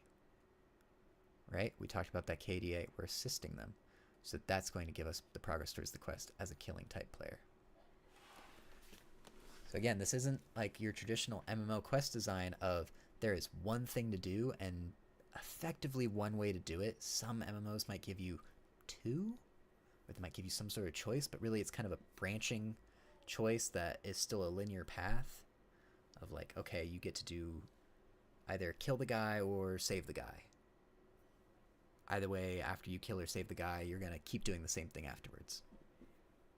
That's kind of more of a story thing, but this is physical gameplay choices that you are giving the player to make in an MMO, which is a very cool way of doing this sword quest design.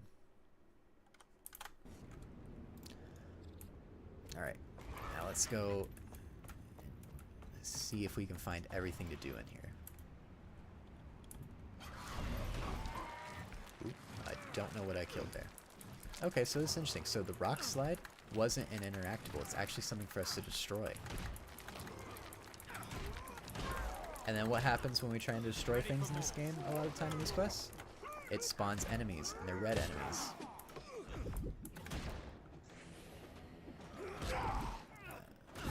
Having to focus a little bit on combat briefly.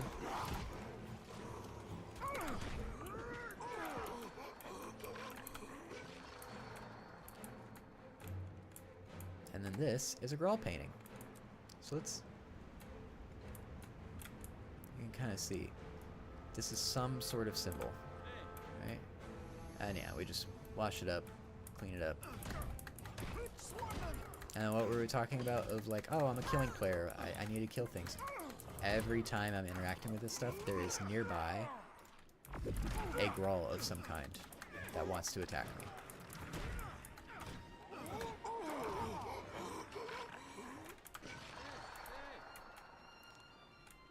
So that's satisfying that want. Let's let's stop that real quick because we've done clear Grawl paintings and rock slides. We haven't found a Grawl effigy yet. Let's look for Grawl effigies.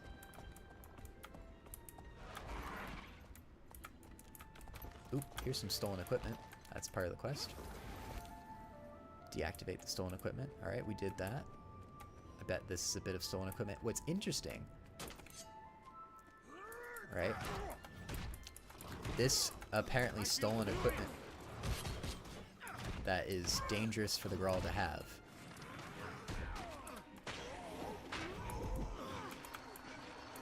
What are they doing with it? What are the Grawl doing with it? See, they're just making flowers?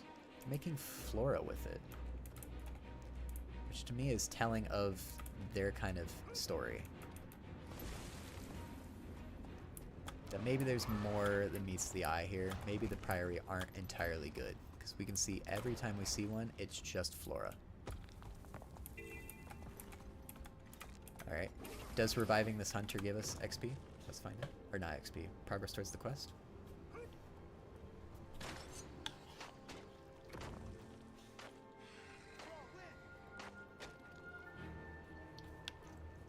It did. A very little bit. We saw this sparkle up top here. It was a very tiny little bit.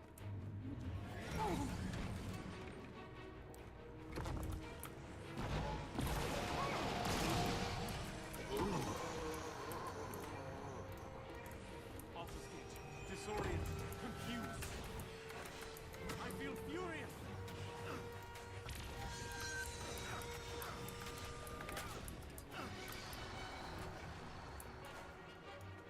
Okay.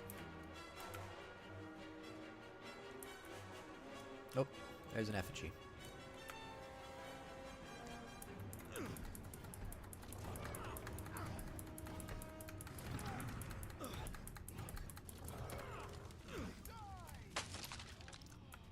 Assist Priory Travelers. I've not seen any... Oh, there's... right as I'm saying it. See? What did I say? It's going to be reviving Priory.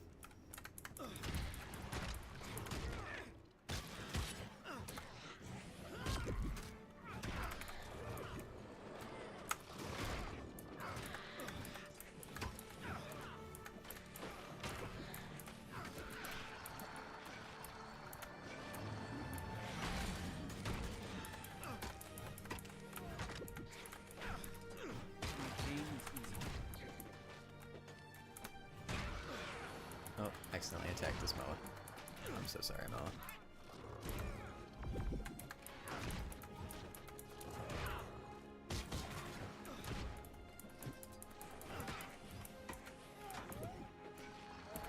Okay, now we can revive the Priory Explorer. There we go. Whew. This will probably complete the quest for us too, and that will be everything that the quest has to offer. Oh, see, the Priory Explorer is destroying rock slides. So that probably means that if we saw more of these Priory guys, they're going to be doing the same things that we want to be doing in the quest. So they're almost an NPC stand-in for other players.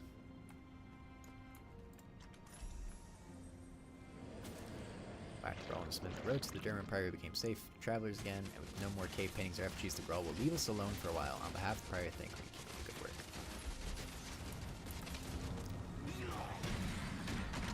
Oh boy. Explorer went down.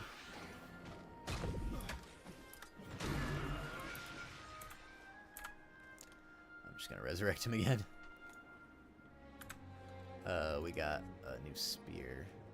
Just wondering if it's level 23, level 54 is almost certainly better. I don't know if it actually equipped because we immediately got put into combat. Ready for more.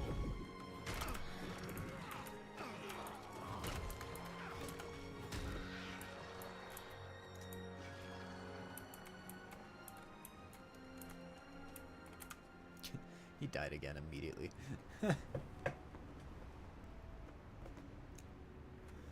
Stream is going good so far. We completed our goal of getting to level 50 very, very quickly because I delved into the crafting systems in the game because I hadn't done that on stream yet. And I wanted this character to be my cook character to have my cooking skills, because cooking in this game, which I have not literally did it and then have not been taking advantage of it, but cooking in this game gives you a nourishment buff, which always gives you plus 10% experience from kills, so it's great for leveling, but they also are various other buffs that come with it. Like this one is 30% chance to gain swiftness on kills, which swiftness is, I'm not mistaken, isn't a movement buff. Swiftness is a cooldown reduction? Let's find out. Wiki swiftness. Provides an increase. No, it is movement speed. Okay. Yeah, so swiftness is movement speed. Okay, I'm thinking of something else. There we go. Actually, let me go to this and then get my stream up on the board here so that way I can actually make sure the stream is doing okay. Alright.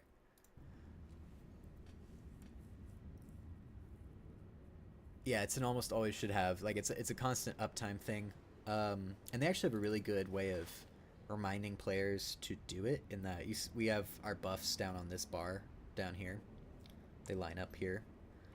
And when we're out of nourishment, this turns purple and becomes a different symbol. It becomes an eat an apple, which most gamers might think is a negative. It's a debuff. So they'd be like, oh, why would I ever eat if I'm just going to get a buff and then get a debuff right after?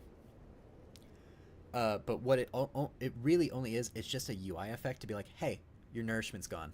And it stays there for like a minute or two and just says, hey, you don't have this buff anymore. You should reapply it. So that's a really good UI trick they use. And nourishment, and then there's enhancement. I don't have any enhancement effects on me, sadly. I need to make those. I think I have some on another character right now. And I can buy them too, but I just haven't. But those are another buff type. So you can't stack nourishment buffs. Like, I can't eat coleslaw and rutabagas and get double buffs. I can't do that, but what I can do is I can get enhancement buffs and nourishment buffs, and both give the plus 10% experience from kills. Can I give the food to my other characters? Yep. I have like 2 shared inventory slots. I think this third one's here just because of this level 80 boost right now. but I also have a bank, and the bank is shared between all characters. So I already, earlier in the stream when I had made stuff, I saved some of the higher level cooking things that I couldn't necessarily eat yet. I saved it for my higher level character who actually will make use of it. So yes, you can. I can give the food to my other characters, and that actually, I also did something that I had briefly touched before, like years ago, but I had never, I think, completed to fruition. Where I followed a guide. I looked up a leveling guide for the crafting skill for cooking. And there's one for every profession, and it basically just breaks down, you need to buy these things, and you can either buy them, you have to buy some of these things from the merchant that's for the profession, and then some of them you have to buy, you can buy or gather from out in the world. Oh, I'm getting knocked around while I'm trying to talk.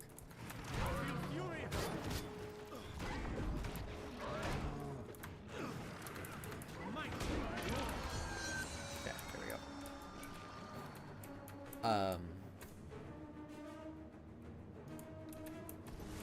Yeah, so you follow the guide. It's that you buy some of the stuff from the merchant. You can either gather the rest of these materials or you buy them from the auction house. I just went the auction house route, but I did take the time to look in my materials bank to see what I already had, so I could save some money on not having to buy everything.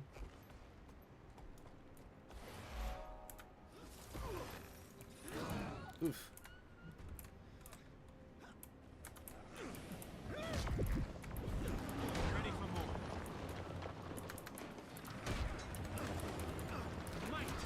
And then you just kind of follow the guide. It says, you know, make 27 piles of salt, and that'll get you to this level. Alright, next make 32 of this recipe. Alright, now you have to do a discover recipe, which is a whole system we talked about that I like very much, and keeps, okay. It keeps crafting very engaging in this sort of game. Where I can, as a player, I have the agency to just discover recipes on my own, where I can just combine certain ingredients together, and it'll tell me, it gives me, like, you know, it lets me know, like, hey, this, you can't combine these two things together by just strictly just not letting me do it. But say I throw salt and pepper in one slot, and then it blocks out a bunch of things, like, okay, these things don't go with salt and pepper, but these things do, and I click on a tomato.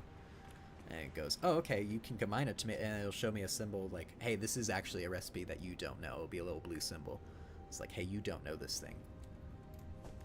I can then take that and discover this new recipe, and it'll be in my discovered section now. The giant present is a holiday thing. It is Winter's Day festivals going on. We got the mail for it. Yeah, Winter's Day has returned. I also got this from it. That's from some orphan for Winter's Day. So there's an orphanage event happening for Winter's Day where their ornaments are gone. It even talks about it in here. But yeah, it's the Winter's Day festival. I don't know how long Winter's Day goes for. 18 days. So 18 days is the Winter's Day festival. And you can do Winter's Day events there, probably in Lion's Arch. The human city is my bet. Or actually, no, it's a separate area. No, it's in Divinity's Reach. Sorry. Yeah, so Divinity's Reach is where Winter's Day is happening, and this letter that came in that mail will send you there, so you can go and interact with those events. Similarly, how when we first started streaming, there was the Halloween event.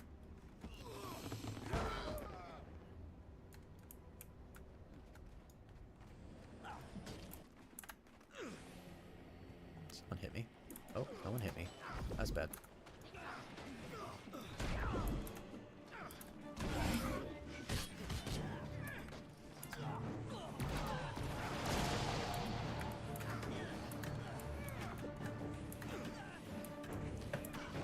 Yeah, and these Winter's Day gifts seem to be dropping snowflakes,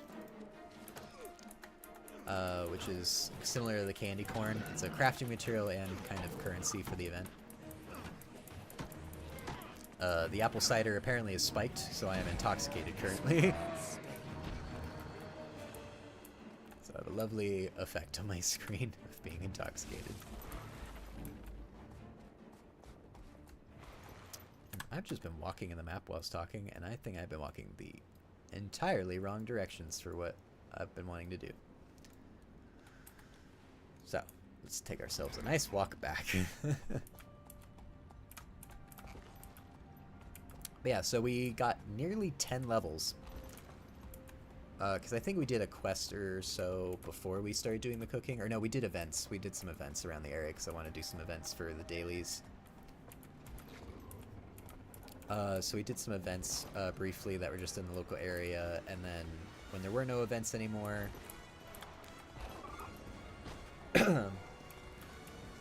we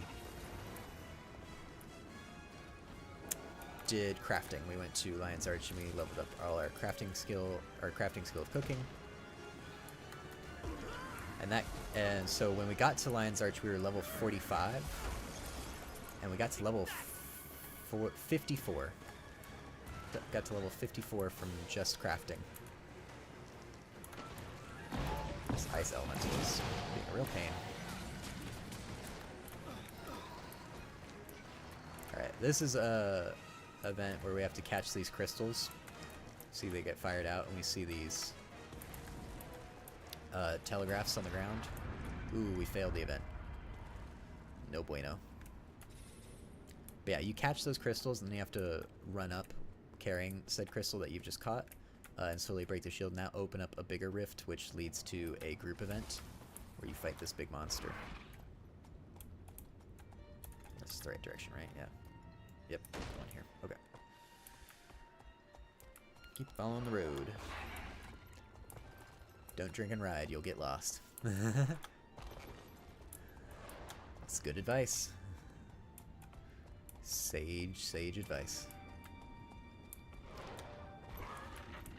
And then what I found out too that kind of surprised me was that the crafting guides get you up to level 400, not level 500, which is, I believe, the actual max level. Now it did that for cooking because I believe 500 is where you start doing legendary crafting, and cooking has no legendary crafting recipes. But I was a little surprised by that. I thought it would take you all the way up to 500, but I think it was more like a there's no point for chef to get to that level, so don't worry about it. Just craft away at cooking things from now on. A criticism I had about it though was the fact that the guide, yes, gave me it directly got me to be max level effectively, right? I got to I now can craft whatever I want in cooking, let's say. What it didn't do was tutorialize me like it would if I had just naturally played. If I had just discovered recipes, I would be much more well informed as to what I knew, what I didn't know in that profession. Like what recipes I might know and what I don't know, is kind of what I mean.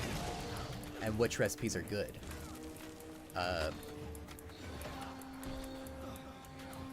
Like as my weaponsmith, I generally know like just how to make swords and weapons and things. Like I just understand that system because I didn't do a guide for it. I've been just manually getting through, grinding all the levels.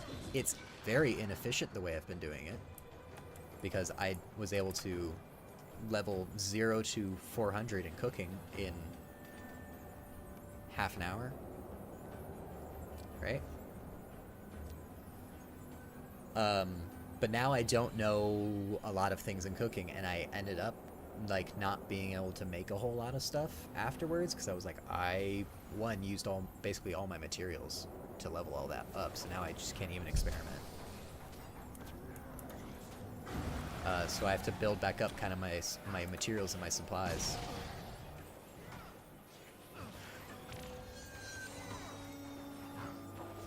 Sorry, I'm paying attention to this combat because I'm trying to do interrupts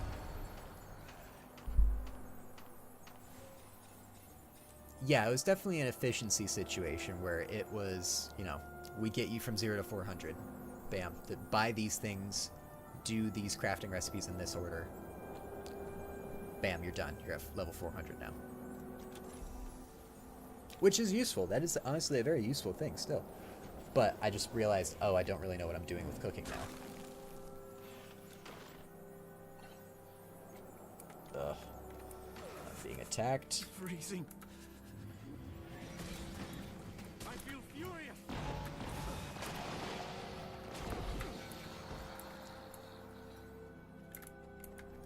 Okay. Let's run out of this area really quick so I can do this. Choose this upgrade. So 40, 41, 30.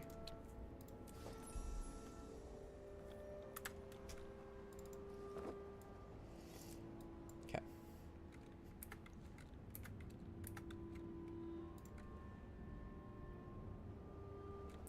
Talk or pay attention to the character in game. Yep, it's true. You are much more experienced and better at it than I, and also you've been playing your game consistently for, what was it, over 10 years or something? It was like 14, I think. So, like, you just have the natural muscle memory of playing SWTOR to kind of naturally be able to talk and play the game at the same time. I struggle, especially with this character, because this is a class that I've never really played, so I am constantly having to relearn the game.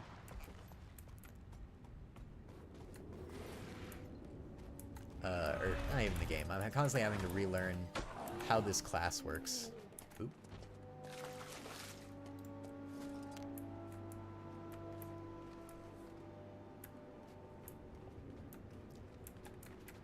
Oh, we can see some Z fighting happening on the textures here.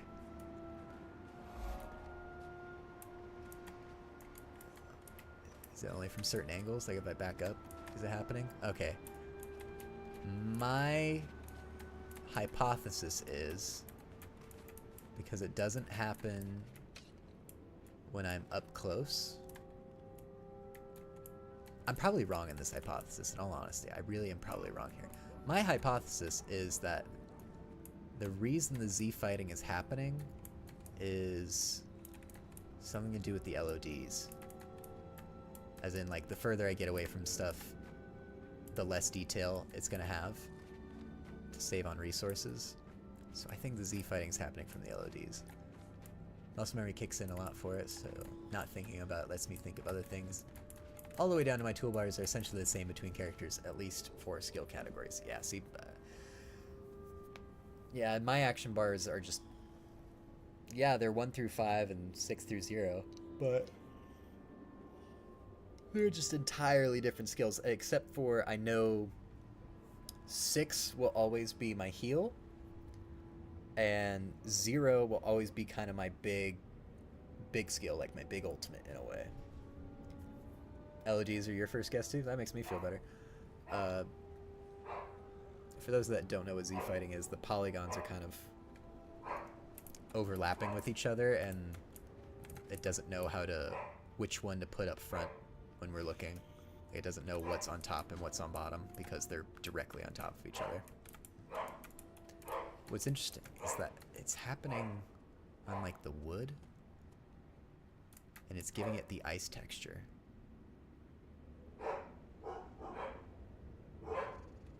Which makes me think that this is actually one big plane and it's just a normal map on top with alphas cut out. These empty spaces are the alpha cut out. And then we can see, like, it looks like there's this, what's the right word? Like chamfers here in the edges. But what that actually is, it's all flat. We just put a normal map over top of this plane to show these are the high spots, these are the low spots, to give it a level of depth. That's my guess as to what's happening. Okay. Let's see how this quest holds up with our level of scrutiny yet again. I'm gonna make another new layer.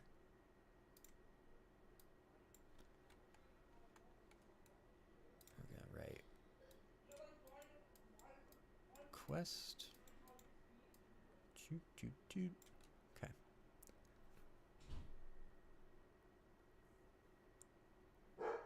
1 to 6 or 7 are direct attacks. F1 to F something are area.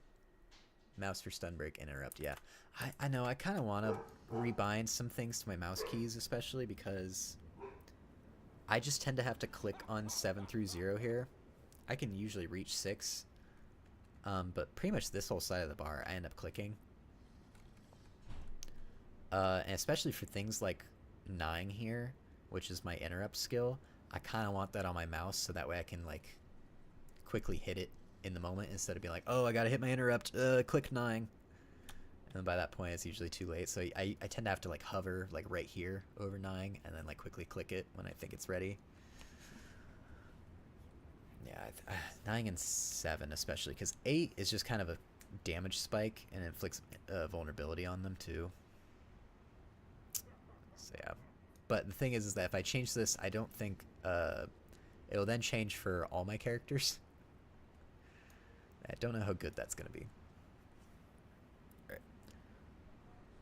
Alright. Let's pop over to the Thor board for a third time here. So our quest is helping this time. This is a good verb. We actually were using green check marks earlier. This is a good verb because this tells me as a player I'm probably not gonna be killing much. Especially because it says help main manage the lodge. So if I'm a killy player, I know this quest I should probably either skip or breeze through. I don't care too much about it, right? It's probably not gonna have that much combat. If I'm into story though, if I'm narrative based, and I want to see NPCs in the world and see kind of how they all work together, this is going to be a cool quest for us. All right, let's write down our verbs again. So we have rouse,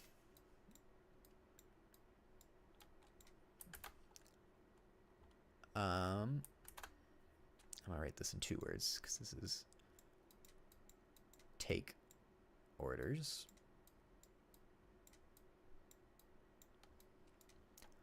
Having the 12 thumb button is nice, and having G1 to G9 custom on the keyboard is nice as well. Oh, I see what you mean. Like you're holding... Yeah, I see what you mean. Self-heals go on those G keys. Wait, G keys? Are you saying you have F keys and G keys? I don't know if I've ever seen a keyboard like that. At first I thought you meant you were holding the G button and then 1 through 9. So we have take orders, calm,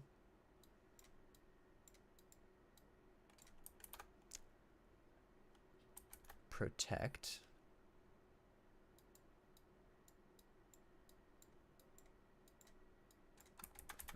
that's bad, protect, and repair.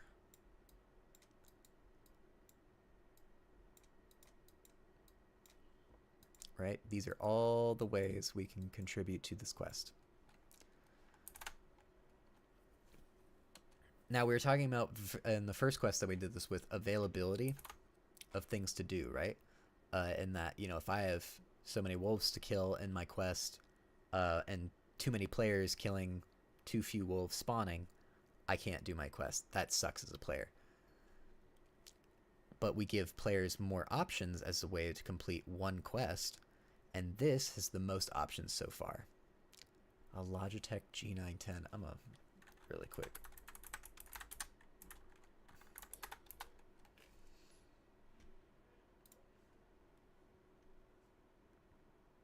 I see. I see now. You do in fact have G keys. I've never seen a keyboard look like this before in my life. It's cool though. It's a cool keyboard.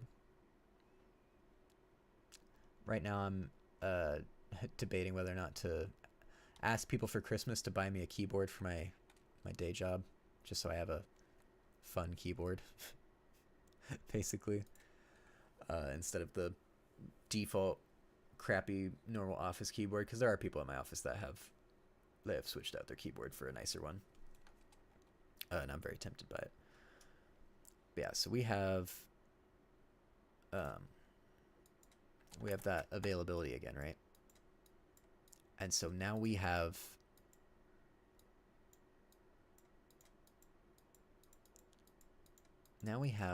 five different ways.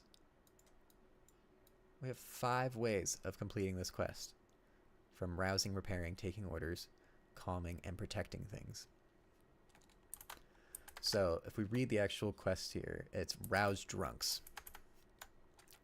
So this is kind of this is still an interact. Still an interactable, right? But it's to NPCs. There's going to be sleepy drunks around the tavern, and we're going to have to interact with them, which is going to give us some kind of fun animation, right? Then we do take patrons' orders. This is an interactable too, but this is going to be kind of a complex one. It's going to be my guess as to how this quest is going to work. I bet my guess is this might have some form of puzzle to it. I'm not so sure about it, but I have seen quests like this before where you have to do the correct you have to say the correct thing back to the NPC, and you can do it as many times as you like. You can say all the wrong things and it doesn't matter. And a screen built into it? Jeez. Why would I need a screen built into my keyboard?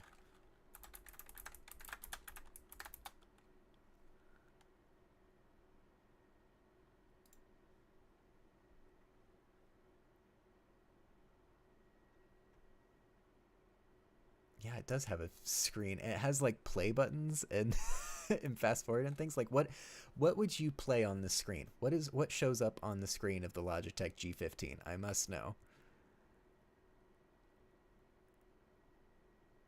And thank you. Yes, the Thorboard is a useful tool so far. It's just paint.net though. At the end of the day, it's just flipping over to paint.net. But yeah, so taking orders, I think this might be some sort of interact puzzle with NPCs again. Kind of like how the rouse is. Calm rowdy patrons. Okay. This is going to be interesting because this is either just talking to NPCs, so interacting with NPCs, and or combat, right? Because if we're calming drunks, the likely two things is, 1, it works, they calm down, or 2, they get angry and they fight us. So that makes me think that we have a chance of it being an NPC interaction, and sometimes it goes good and sometimes it goes bad, and the bad times means we get to do combat.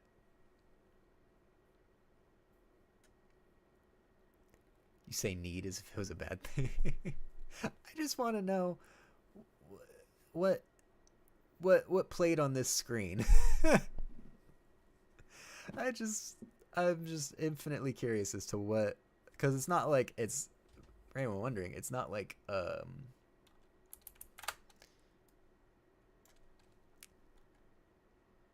it's not something along the lines of you can watch YouTube videos on this screen, you know? It had to display some information, and the fact that there's just play keys and stop keys and fast forward and stuff, I'm like, what played on this screen? What did it control? Timers and raids, and you could put health bars for some games, system meters, chat clients, alerts, and things like that. Okay, that's actually cool. I did not think it had the fidelity for that. I honestly thought this was going to be like a digital clock or something. I thought it was that kind of fidelity that it would have. But you know what? That's pretty cool. I'll give you that one. Oh no. There we go. Okay. with the 18 side keys and the flip up screen. Oh, okay. This was just the first thing I found on it, like when I just looked up a Logitech G15. Oh, I think I see.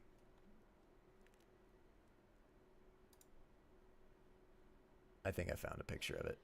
Yeah, okay. Yep.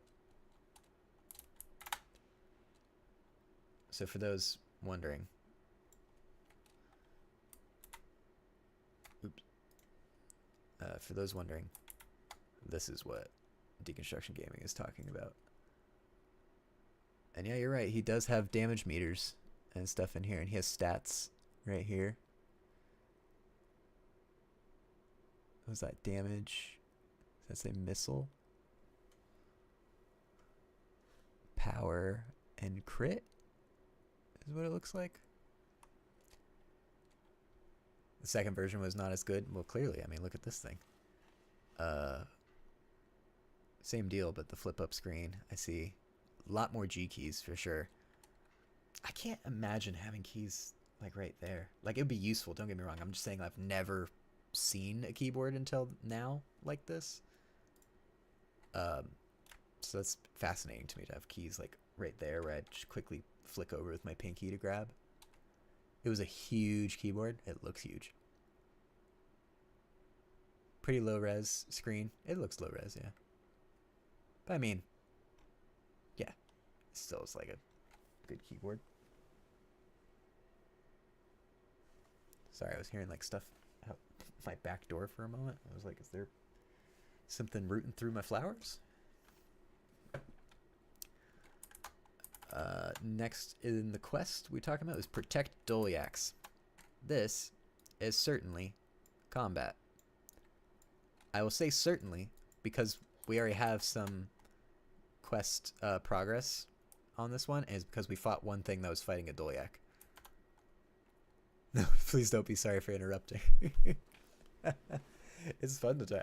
Like I said, I'm fascinated by this keyboard. I don't think I'll get one, but I'm fascinated by this keyboard, especially because it's not like I see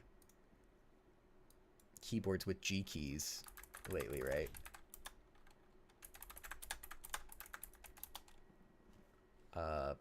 I guess that's still a thing, but definitely not a well-known thing by any means. I would love if at my day job, if the in-house software let me make macros, or if the IT would let me download software to make macros, because at the last freelance gig I was doing, their in-house software let me do macros, and oh man, did that increase productivity through the roof. Because when you're doing things that are just the same over and over a lot of the time, you can macro the heck out of it, and it's great. Professor Brimbor, indeed. So yeah, protecting Doliacs is definitely going to be, there's things attacking the Doliacs, fight them, kill them. Repair fencing. This is our normal interactable. This is an inanimate object.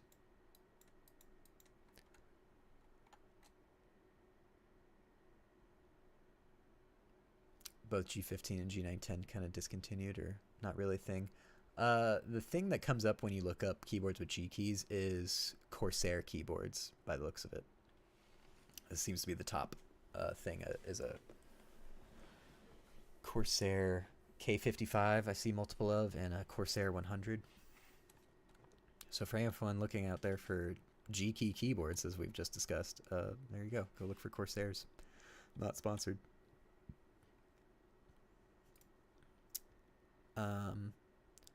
So if we see the story here for this quest is basically you're working for a, oops, control Y, there we go. You're basically working for a bar, right? You're working for this tavern. And so this is a story player thing. Like, you get to interact with this entire micro story of working in this bar. And you get to do that multiple ways with these NPCs. We see we have 3 NPC interactions. We have this kind of repairing one, which is mostly seems to be a developer way of increasing this availability that we had talked about before. And then we have two kind of, this one's potential. That's potential combat. We don't know for sure. But this one's a definite combat. So if I just wanted to fight things, I could just hang around the Doliacs and attack stuff. And then repair fences along the side as well. Get that sweet, sweet keyboard sponsorship. Heck yeah. Oh, you're likely to get the keyboard sponsorship first. So let's go actually test some of our theories, because this is the quest that we kind of, the most things that we don't really know about so far, but we kind of see how they all interact with each other. Let me pop back. Guild Wars. Alright. So where's our quest giver? Like, where's the start of... Oh, he's out here. Right. Hoon is down there? Where's Hoon? Oh no, he's up here. Hey Hoon. You also got some taproots that I want. So, Hoon is the one managing the lodge. I bet this Doliac, if I revive it, I bet that's considered protecting it, don't you? Bam, XP. Yep, it is. Alright, and we can repair fence. So just doing this interact. And we can see something's coming to attack it. Or more specifically, attack this Doliac, right? Yep.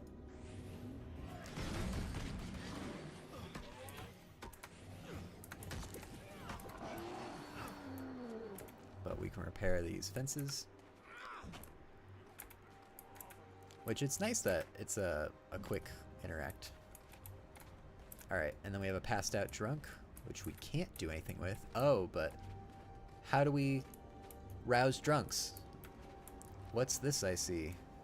Oh, nope, it's gone. I don't know where it is now. Where is, I saw it when we first walked in. We grabbed one accidentally.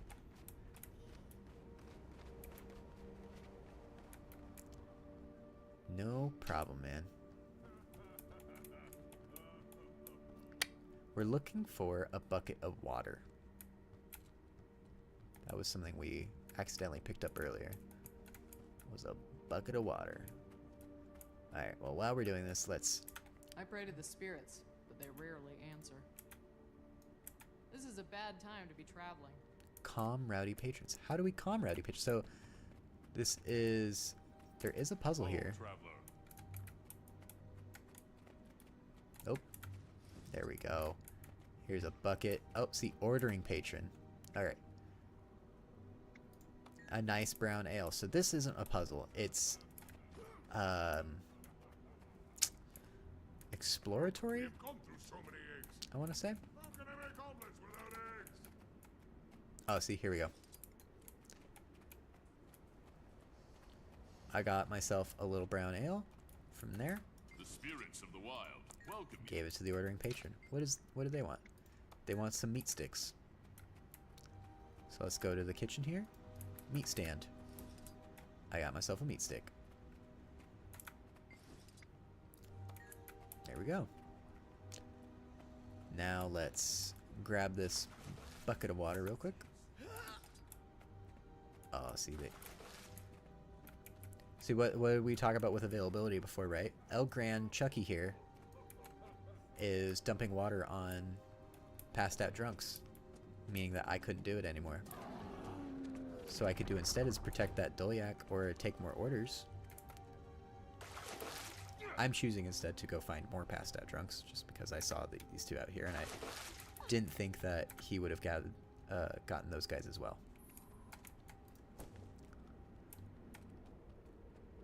Calming rowdy patrons. I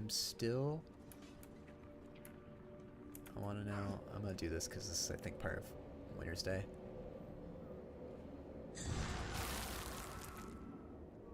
Cool.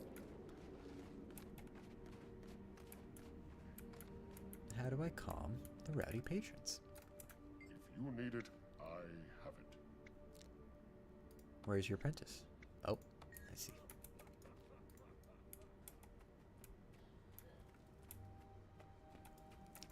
Local? No. Moldy. My feet hurt. I'm covered in grime and dust. I don't regret becoming a miner, but grabbing a meal in this greasy but fine place reminds me of how hard I'm working. You look like a very diligent worker. That's a polite way of saying I need a bath.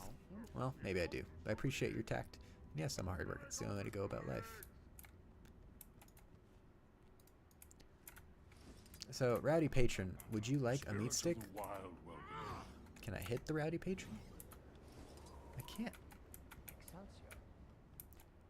How does one calm a Rowdy Patron?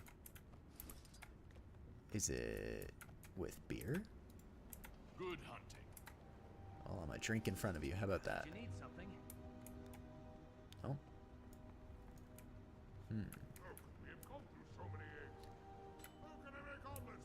If I'm a player and I don't know what to do, where do I go? To the quest giver. You must visit more often. Work never ends around here. Having problems? I've got my hands full. They can get rowdy, or they just drink too much and pass out in the bar. Then there's the Woyak problem. What do the patrons need? We generally get two types of it. Some just want food or ale, and I can use an extra hand taking or delivering them. The rest are looking for a fight. Calm them down for me. See, that's why I thought it was a fight sort of deal.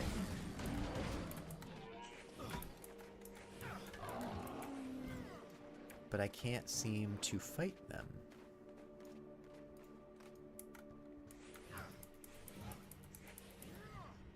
Good hunting. Unless... Oh? Can I pour water on you? No. I'm thinking there's some kind of, like, special weapon or something that would let me initiate a fight.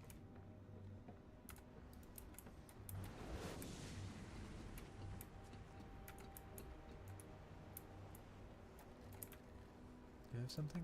No? I can sell my junk, though. Take care of yourself.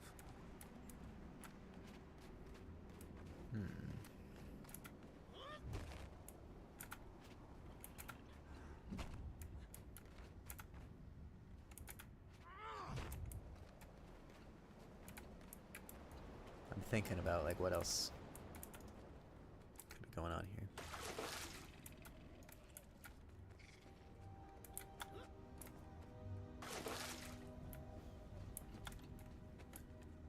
So I don't know why so many players are showing up here. It's interesting. Alright, moles, what is it?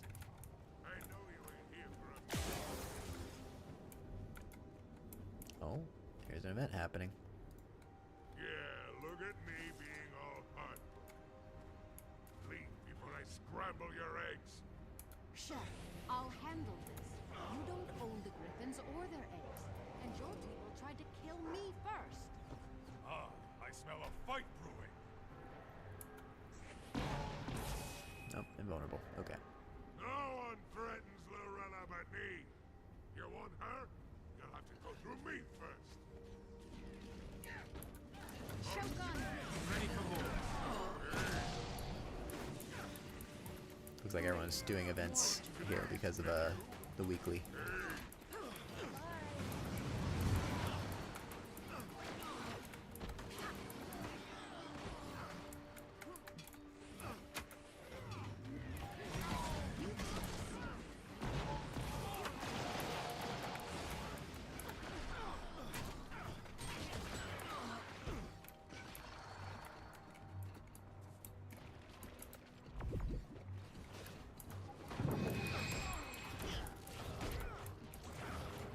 Might, glory.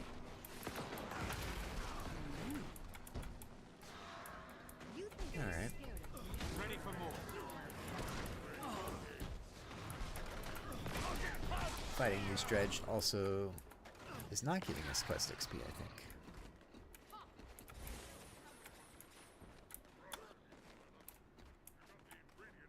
Say Thanks, Chef. Did you go through this when you were being trained? That's interesting. One time I must have maybe fed a troll so I could earn my fleet. What do you mean?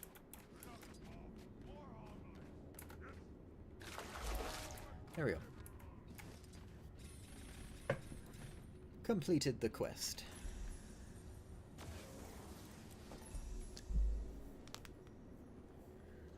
What time is it? It's 5 o'clock right now. Let's see. Let's stream for another 10 minutes or so. So get to the 3 hours. I guess the place closes at 10. Still. Yeah, we've already met our goal for the day as well. Let's see, what other...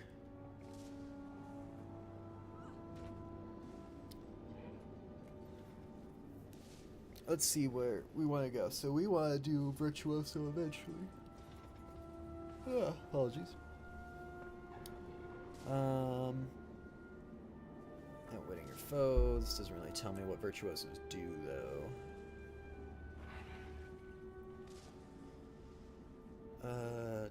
Your shatters are replaced with blade songs that consume your stocked blades, but still count as shatters for the purpose of core traits. Okay. Range. After successful casting a blade song, increase all damage dealt for a short time. This does not stack.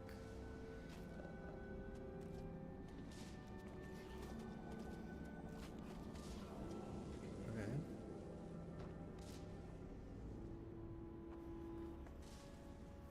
Combat. When you use a blade song, but the blade threshold, refund blades. Blade attacks deal more damage.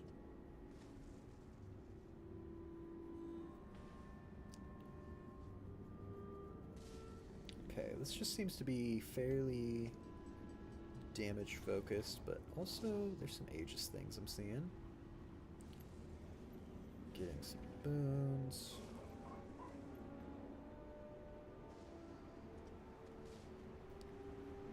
Gain boons. Apply bone.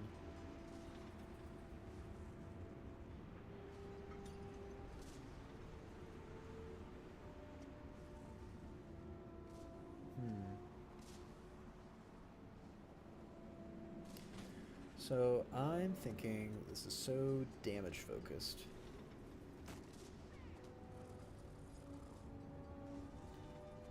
Let's see. Height of battle, Mesmer Chaos might enhance the application of boons, often random, and other improvements. First also provides bonuses to condition and boon duration. Healing.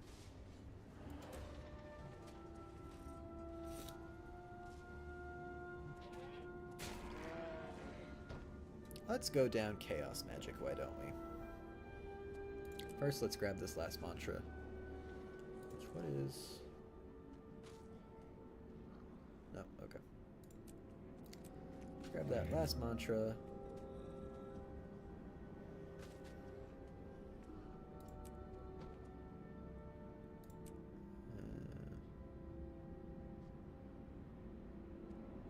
Let's grab the rest of these signets as well.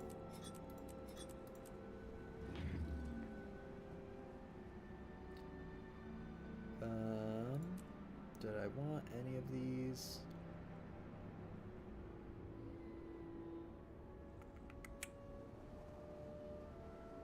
Gives allies illusion of life at the target location, allowing them to get up from a down state and keep fighting.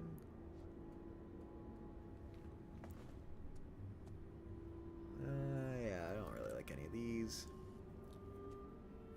Create a wall that grants stealth. Create a field. Group spoons, cures conditions, is cool. These give me more fields. Do I have finishers? That's a finisher. Okay, then maybe I do want to do this. At least grab that.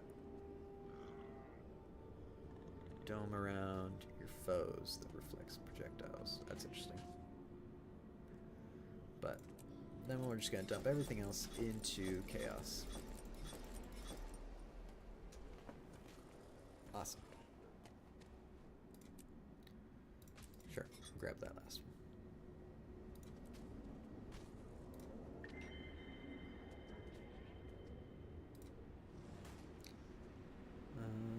Okay.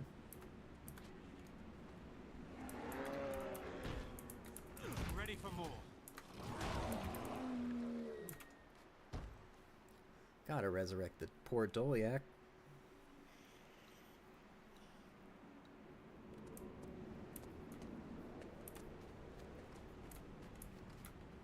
And this poor Doliac too.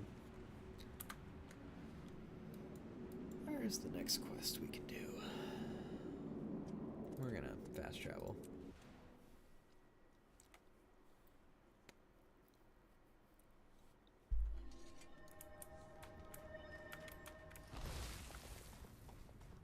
Alright. These juvenile animals we see, that's to do with the ranger or hunter or whatever they call it in this game systems that I talked about a little bit before. That's just why I'm so tempted to play that class, because it's just such it's a different gameplay experience. Alright. Destroy dredge mortars, turrets, APCs, towers, and reinforcements, and clear out cave spiders and their nests. This looked to be a big thing of cave spiders, didn't it?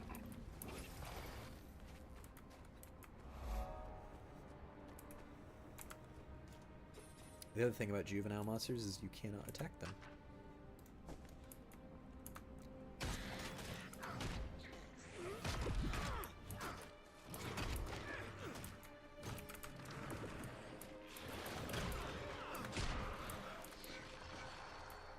Alright, smash eggs.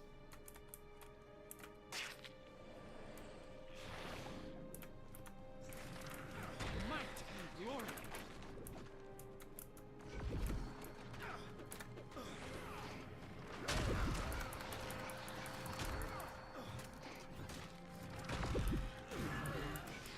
Alright. That's enough spiders for me. Oh, there's a dredge. I feel furious.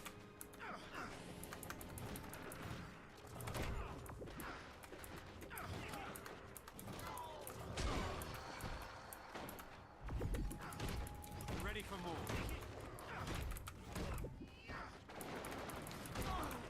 So, I need to be better about dodging. I might put dodge actually on one of my mouse buttons. We were talking about mouse buttons earlier.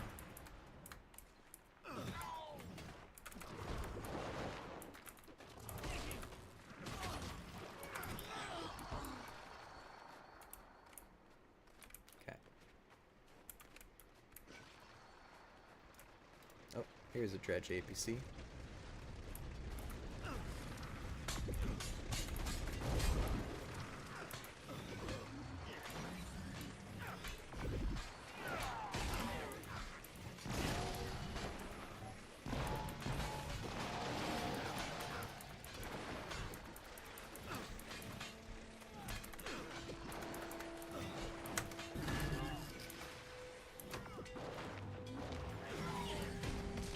I may not survive.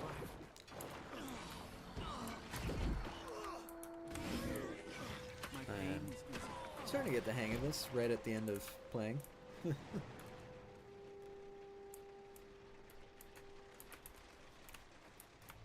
Watchtower.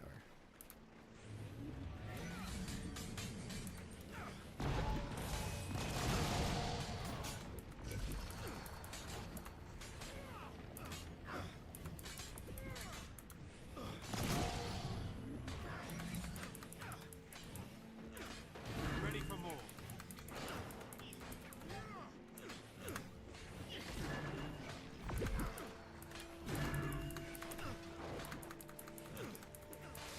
There we go. I feel furious. I just keep remembering to dodge. Keep making even more clones. Making clones heals me. And dodging means I just don't take the damage, so... That's pretty great. Oop. Whoops.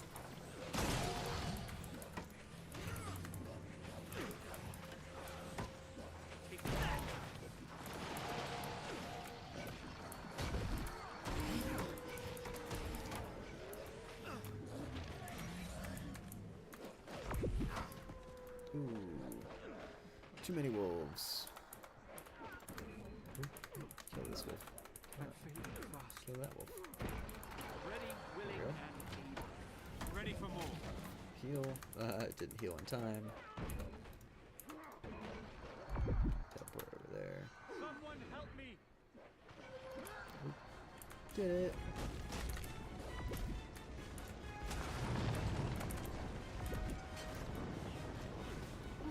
Boy, we were trying to run.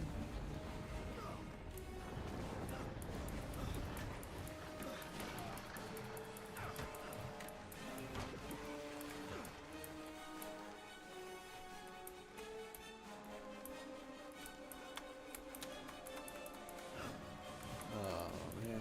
Again, the auto targeting did not help me out there at all.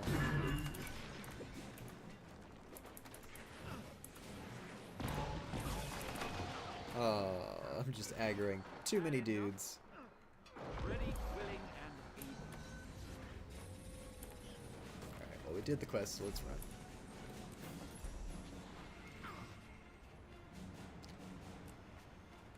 Keep running. See, glass cannon character, still not used to it.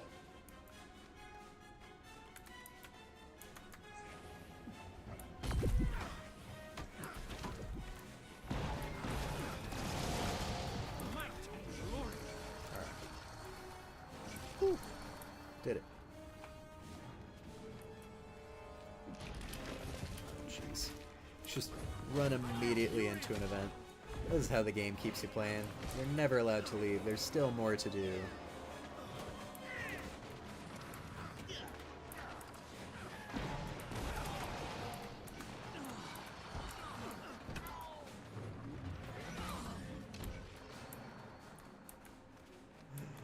Oh, jeez. Okay.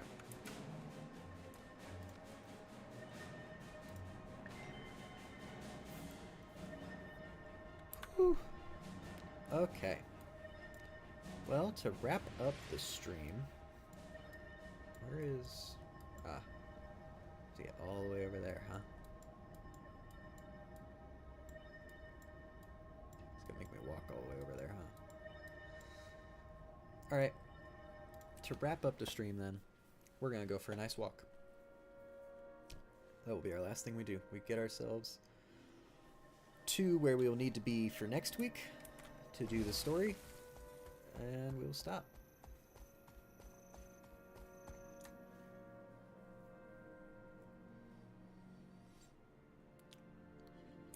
We'll have to be in the Harathi hinterlands, which is the oh boy, how am I blanking on this? The Centaur area. Harathi are the Centaur, and this is kind of where like the front lines of the major battle between the humans and Centaurs are going on, and the events tend to be around that. Events tend to be about taking control and losing control of various camps and settlements.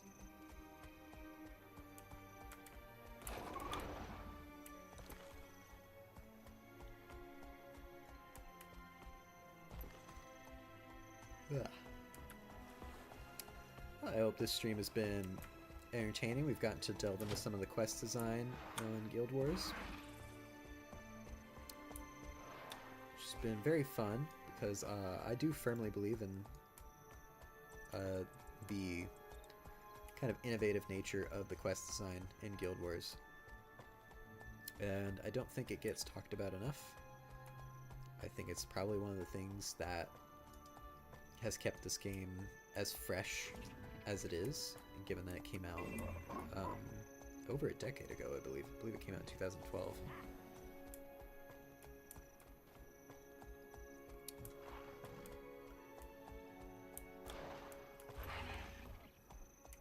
Let's see, like lots of centaurs. We're just gonna run right through their camp. like it's nothing. That's how little we care about the centaurs.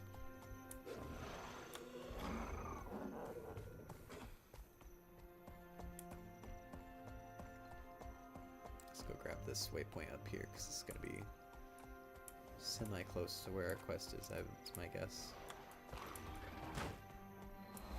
Ooh.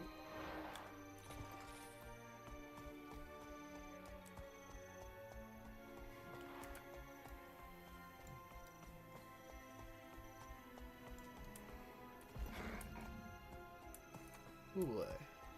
How are we gonna get over there? I don't know where I'm running, I just know I am running. I know generally where I'm running. I'm trying to get to this green swirly over here. I'm just trying not to go through water if I can help it. Yeah, see, I knew there was a bridge over there.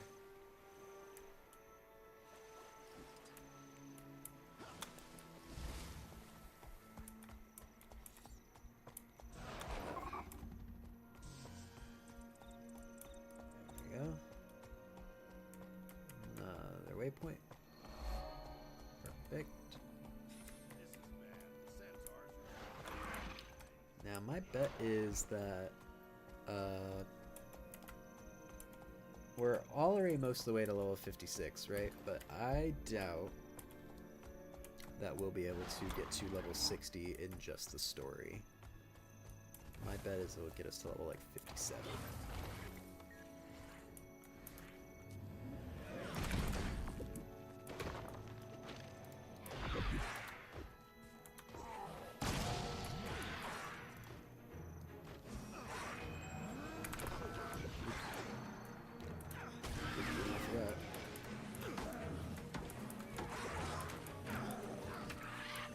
Oh, what happened?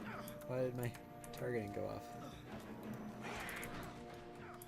Also, these tiny eagle raptors are literally the death of me. Back into the fray.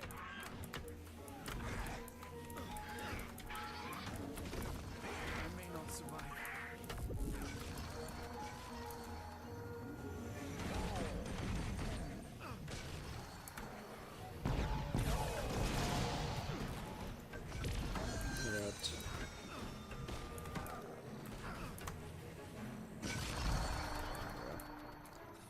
Do that.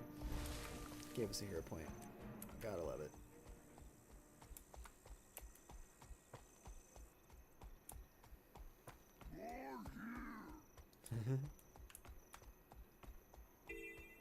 Oh, this does make sense. I remember there being events here for helping Scrape. So getting closer to this area makes sense. Yep, right there. Defend the Scrit Thieves while they steal Harpy eggs. I forget if I played this area on stream or not. I don't think I did. I was playing it on my main. I think I was playing it whilst watching one of a decon streams before streaming, yes, last week.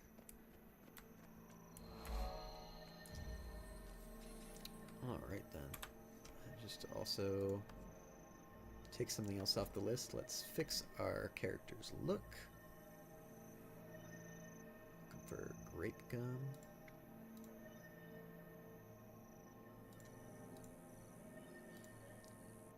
Main color.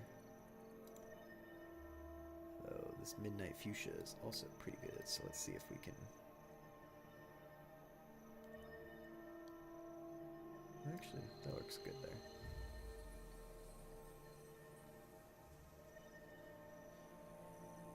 Oh, I'm liking that. Okay. Lipstick.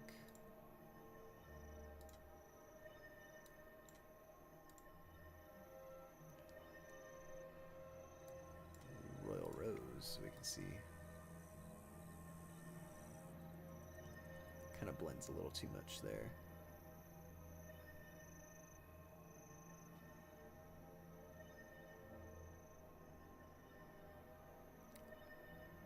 Oh, whoops, we don't have Royal Rose.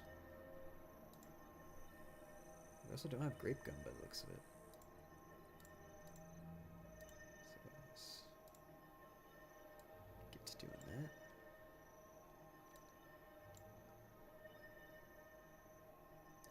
Abyssal Forest I've actually liked as our kind of accent color for a lot of things.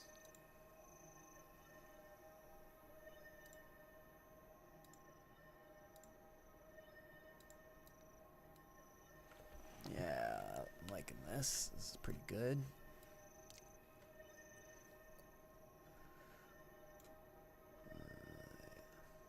Is there any other good greens?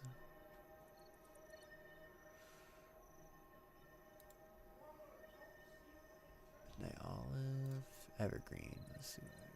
That's too green. I like the dark. It's nice separation for everything. Yeah, I'm gonna apply that. The wardrobe.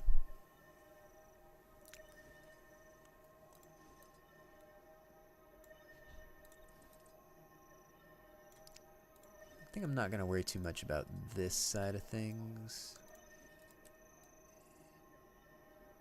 right now.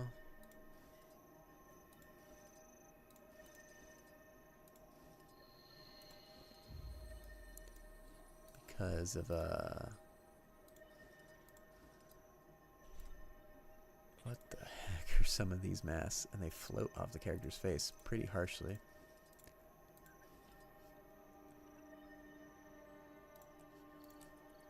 Okay. I do like this new feathery kind of thing going on here. Although I will say... Ah, that didn't save. I think I used one that we can't use.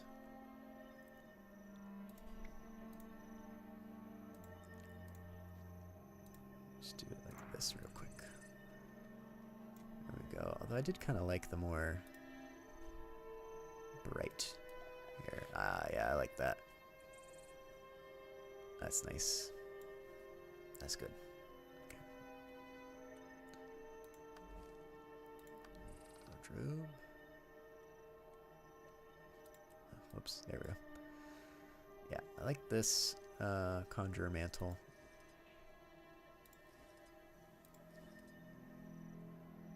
Winged tunic?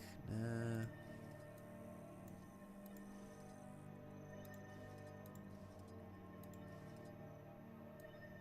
It's not bad.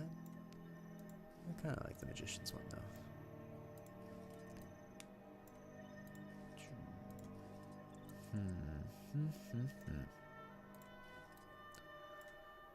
Fashion Wars is, of course, the greatest game. Yep. Honestly, I'm just kind of digging this general look. Oh, that's flashy.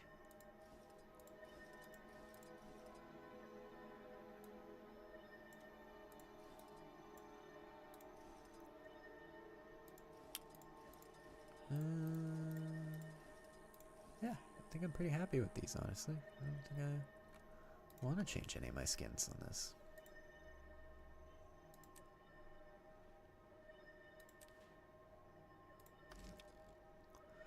Yep, and we don't need to wear an outfit. Don't have any novelty items.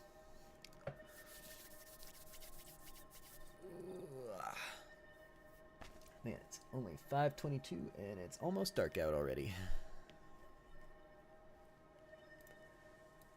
So, we have arrived at our location for the story, which we will begin next Saturday. We will start chapter 5. And who knows, maybe we'll get to level 60 to do chapter 6. If we don't, then we'll probably be close enough that we'll spend the rest of the stream just leveling 260. And maybe we'll even... unlikely, because I gotta build back up some gold.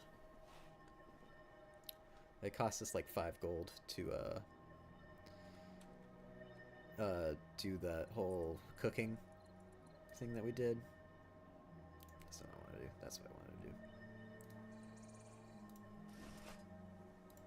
So, probably gonna build up our gold before we do another crafting episode where we level up our artificer skill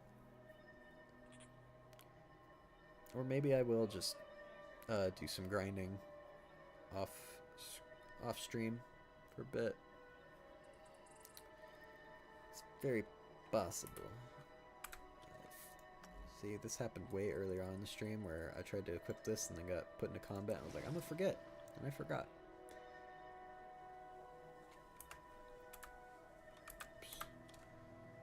Let's